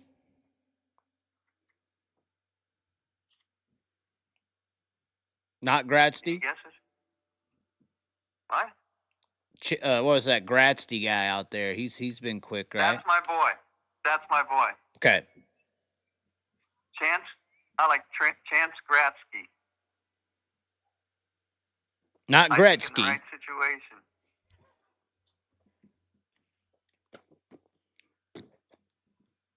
And who did Tyner Hurst have in their cars? They look like that Ruschenberg or... I don't know what's going on there. they look good too. I've been trying to get people to put this Bolden in a car, but it's unbelievable what I saw at the Nationals. Not Knoxville, but the 305 Nationals. A 14-year-old kid, whooping ass on some pretty big names in 305s at 14 in a 25-year-old chassis. I mean, home-built motor that he works on. So, I mean, but he's from Texas. No one cares. Don't matter what you do. Be national points leader in a 25-year-old chassis outrunning Bubaks and all these people, and it don't matter. So.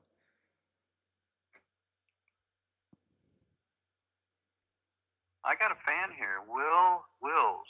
Is that a real name? Are any of these names real?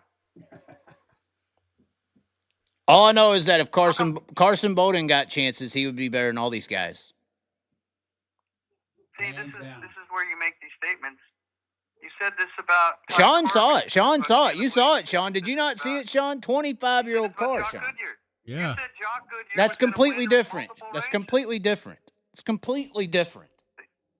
No, let's get back to what your predictions. You said Jock Goodyear in the Silva car was going to win multiple races. I thought he would. And he busted. You thought it was insulting when Fiedler said he's never seen this kind of talent. You Yeah. said he's going to show him. I don't think he ever passed the car in 15 races. That was a huge bust for a lot of people, not just me, in my opinion. Do you think the turned up headers were helping him? I don't know what can help him. Maybe they need to put the device on his cars because he's different in Australia too. You have a track record, Chaz. Okay. Of really not doing much better than maybe 50-50. So when you just say this 305 guy is the latest guy, no one really takes it serious because we heard some of your other predictions that didn't really pan out. Okay.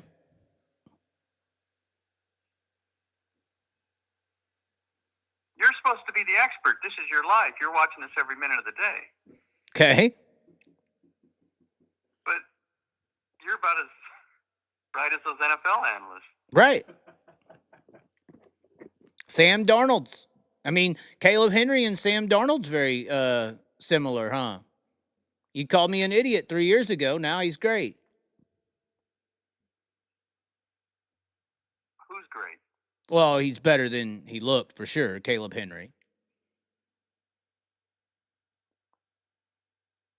I don't know. I don't know what that competition is he's back there beating. Oh. I've never been to those races in Ohio. DJ Foose and I don't know who they are. Craig Mintz or Cap Henry. I don't know. Cap Henry. I'm not in that pit area. I don't know. None of those guys have won outlaw races, so I don't know what. I mean, I rode pretty long and hard with Emerson Axum. Everybody's been calling me an idiot with him. He's finally coming around, it seems like. Okay, that's how you get to 50-50. You get a couple right, but you get a couple wrong. Okay, to say I got Jock Goodyear wrong is like everyone. That was like Jamarcus Russell wrong. I mean, that's what happened there. That was Jamarcus Russell shit. Some kind of grape drink or something? What was Russell? That was Jamarcus Russell bad. I'm just saying. I mean, I guess you're gonna say Borden or what? Crawley? I mean, Borden is an interesting situation. I don't know what's gonna happen there. So young and inexperienced. I would give him no grade. I don't know how to even grade what they were trying to do or what they thought he was going to do or what it does to his confidence. Or granted, he gained some experience, but well, all I know with all Clyde Knipp run the Outlaw Tour for a couple years and didn't really help him. Who? How did that come up? Me? Well, I'm just talking about guys who, without local success, just jump into the big pond and they fade away. Right. Well, I mean, I have recently took your advice on watching more than one race, for sure. The Callum deal is definitely a bust in the fucking face, but Maybe that gap is just that big from Australia to here. It is just that big. But then you see our guys go over there and get washed up sometimes. So it's hard to judge Yeah, sometimes. but you're on their turf, So and they're just there for a short. They're not like there for years. Yeah, well, but then it's hard to judge how good somebody is over on the Australian side. I got 2 examples with Callum and Goodyear that says you can't even judge it. But you were.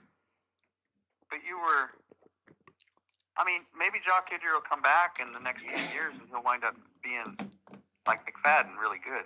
I mean, he did win Placerville, but that wasn't much. It was definitely a fucking no one there night. 60 show from the front row when he beat Shane Hopkins. I just said that was a no one there night. But this Carson Bowden, you get a little too excited. This Carson Bowden deal is completely different. Reality. Carson Bowden deal is completely different. Oh, you're saying this is the guy? I think there's unbelievable potential. What tracks does he run? It's all Southern. It's 305, so it's a developmental project. What any tracks I would even know? I mean, what? I mean, Eagle, Texas Motor Speedway. Yeah, Buddy won a Trophy Cup prelim at Tulare when he was 14. Well, yeah, this is back to different areas. This is what I mean as far as guys jumping on opportunities when they get them, or like a Buddy can just sit back and get into $100,000 410s at 14 and just have fun and learn. It's 2 different worlds. It doesn't mean that the talent the talent that is unteachable, which I don't think you can teach talent. You can groom it, but you can't teach it. That's what we're talking about. You can't. If you have talent, doesn't mean you can just throw you to the wolves and you're gonna survive. People have been ruined by not being taking the right path. I don't think the best ones are like that. I mean, I think the best ones, when they get in over their head, they exceed, and the ones who aren't the best get exposed. Personally. But that's a very elite percentage, though. Just throw them out there, and if they're going to do it, they're going to do it. I think who you're around, how you grow up. When you're 14, 15, 16, 17, your mind's still maturing, and in the people you're around, you can't just throw them into any situation. Look at someone like Gio. Look how he was. He was in the Roth car. He raced a few races locally. Then he was in the Roth car, and he ran the King of the West. And then it was a gradual process. The Celtics just didn't put Gio on the Outlaw Tour the day he could. They had the opportunities to do that. You're still okay.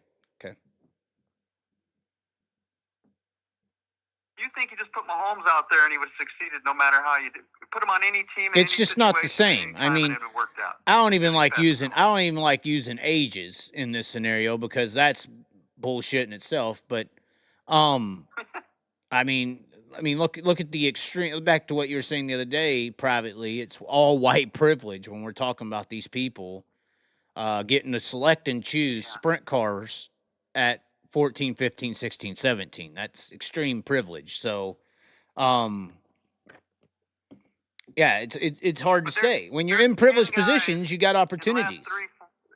In the last 5 years, there's probably been a dozen drivers getting sprint cars out here at 14, 15, 16, and none of them are as good as Buddy and Gio. So they're just not that good. Why is that not the answer? It's not like we're properly vetting these guys who get in sprint cars either. It's not like they're winning a high school or college level of racing before they get put into them. It's all based in privilege. So I'm saying that in professional sports, there's a tier system where you go from high school to college. Right. Professionals. But here you're taking a high schooler and you're putting him on the professional level. Well, but here you're also like when you go try out for the football team, you throw the ball, you try this, you try that, and then people honestly judge how good you are at whatever position and then put you in that position, and then you start your development to advance. There's not even a tryout here. They're just like, okay, Daddy, I want to drive sprint cars, and they throw you in it and go. Like, we don't even know if you can throw the ball, and when you're out there starting for the team. Like, there's no actual evaluation of talent. So, yeah, I get that there's a buddy and a this and a that, and then there's flops who probably would have flopped no matter what because they just can't throw the ball. No one's even evaluated them. But all these parents and all these sponsors believe that their kid and the person they're backing is not a flop. They believe it's going to work. And then and then there's a parts dealer or a chassis guy or a motor guy saying, oh, he looked good last week. Keep doing it. I get it. Yeah. It's monetary. Tell me it's the money. Yeah. It used to be when the Outlaws first started, the people who went on the Outlaw Tour were people who pretty much dominated their local area. Right, and they advanced. Most of them. Naturally.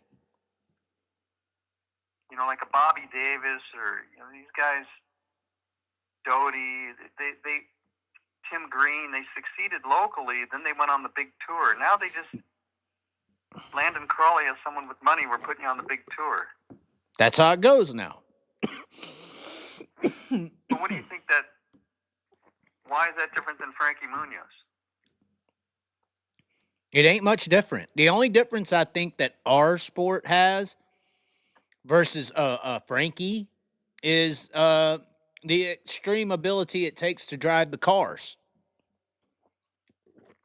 I think if you can't perform in these 900 horsepower rocket ships, you'll get exposed very quickly. Whereas on asphalt, you can just ride around. You can ride around for 5 years like Haley Deegan. These guys, you got so many drivers that run 70 races a year.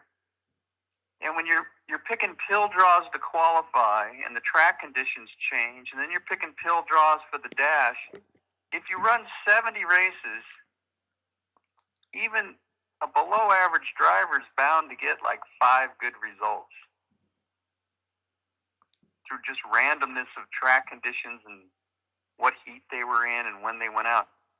And they then believe that they are those top 5. I say throw out your 10 best races and your 10 bad races, but people always talk about their good races. Like, they don't talk about their bad ones when they're judging their performance. I don't know how many good drivers there are on the top echelons of winged racing,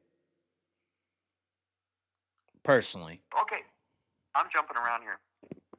I really think Spencer Baston has not been in the right situation yet either. He's good. He's good. I think he's good. Yeah. He is good. I think he's going to do real well in that 14 car. Potentially, yeah. I'm not saying potentially. Write it down. Oh, God. Next year. Write it fucking down. Who will do better in the CJB? Have me on a show at the start of the year. We'll predict the win total for everybody. Oh, Find no. out where they're all running. We'll have a contest. Me and you will pick a dozen drivers, and we'll predict their win total for the year. Then we'll see who's more accurate at the end of the year. So there'll be no gray area. There's no Jim Allen stories. We'll get right to who's getting it right. Is it going to be you, Joe? I don't know. Are you racing next year? Was that? Are you going to be driving next year? I don't think so. I have so much going on. I'm so busy. I'm kicking around whether I should put a car together. There's people that want me to put a car together, but we've got to see how this Koufax thing goes. Oh, God. It's investing. I invest my money. If I have enough money to put something together, there's a few drivers I'd like to kind of experiment with and try stuff. But I don't know if that'll happen. Maybe the year after. Okay. Is that it? I think so. We covered I don't know if you have any more. Does anybody have any questions here? 007's finally appeared, so I'm sure. Oh, someone said Baylog. I thought Baylog did a good job on tour. I thought he did a good job. One of the surprising ones. How do you do better on the Outlaws than you did on the All-Stars? Oh, 007 just joined the chat. Maybe he'll criticize. He hasn't been listening. I'm not getting grief. Oh, God. Here it comes. Is Jacob Allen going to run next year? I don't know. You tell me. Oh, I don't know. Just wondering. I think he picks and chooses where he runs, what he runs.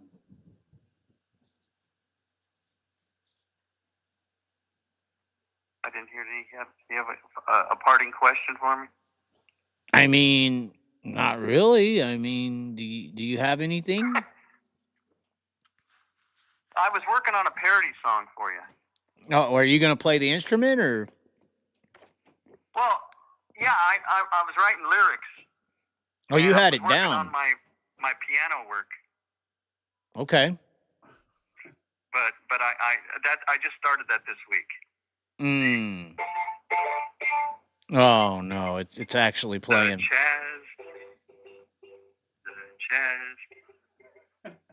Chaz, and Spike. Oh no. I was working on some stuff. Is it gonna work? I don't know. I got to figure out with my phone if I can record the music on my phone and then like add vocals on top of it. I don't know. I was trying to figure out how to do that. You probably need some kind of actual software. You don't think my Samsung phone will do that? I have to sing it while I'm playing? I don't think I could pull that off. Maybe. Not sure. I'm thinking about getting my niece over here to sing it while I play it. I can barely play it, let alone play it and sing it. Will Willis wants his answer. He ain't asked no question. Yeah, this is kind of a dead show. Did Spike wear everybody out? I mean, look, you only got 83 people watching. Nobody has a question. Answer my questions. What am I supposed to do? Yeah, there's no questions. He's talking about you and Golubic or something. You know, that's 10 years ago. Apparently. Got to go back and listen to. Did we cover that? We did. I think that's been covered. Yeah, in multiple ways. Talk about beating a dead horse. I know. That horse. Exactly. That's an archaic fucking horse there. Okay. So it's all about the money, Chaz. If you got the money, you can buy your way in. And Frankie Munoz, I know you're going to watch the trucks next year to watch Frankie. What was the show? Malcolm in the Middle? Is that Yes. what the show was? Yes. How many times will Cole Macedo crash next year on tour? That'll be one of our predictions. I think he'll win multiple races. That's a Jock Goodyear prediction there, bud.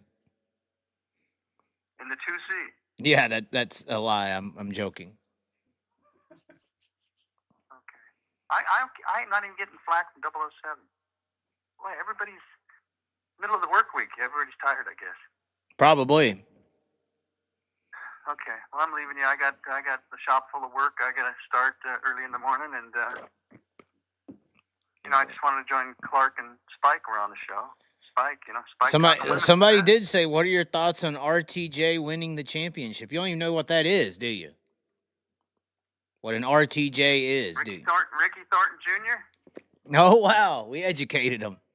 He knows. Yeah, I don't. Is he late models? Yeah, late models. Yep. Late models and modifieds. He worked his way up the natural way. But yeah, it's late models now, and he just got through hot lapping at Charlotte, so he's going to run the 410 at Charlotte as well. Wow. Yeah, I watch you talk late models, and I hear people saying how great the race is. I just, it's not interesting to me. I don't know why. It's NASCAR to IndyCars for some, I give it a chance. I try to give it a chance, but I just, I don't know. Because this guy wants to talk about Joe and Golovic. Oh, God. Why did Joe... Do you think I'll be asked that question? Should I put that on my gravestone? I mean, maybe. Was it that? See, I think someone just, I don't know, they're just trying to... Yeah, Jordan, send them some links. God, we got plenty of those. Why don't you go ask Jim Allen what happened? He'll give you the damn truth. Go to a race and ask John Golovic what happened. Well, I'm sure he has a view. Oh, God. Okay. All right. That's it. All right.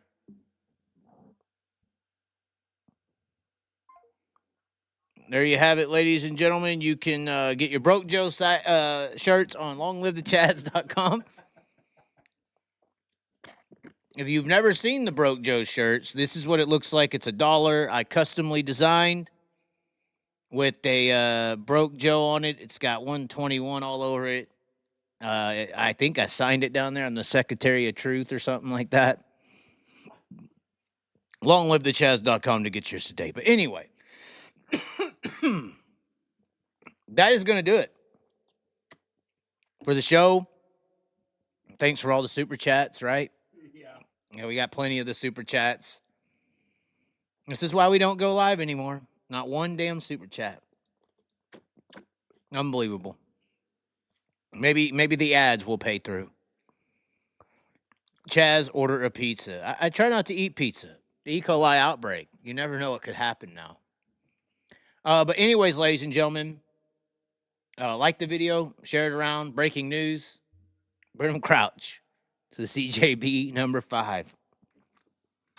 They need to rename that car from CJB to SMH. Anyways, I hope that's not true. Like the video, share it around, comment below. As always, be sure to subscribe. We will catch you next time.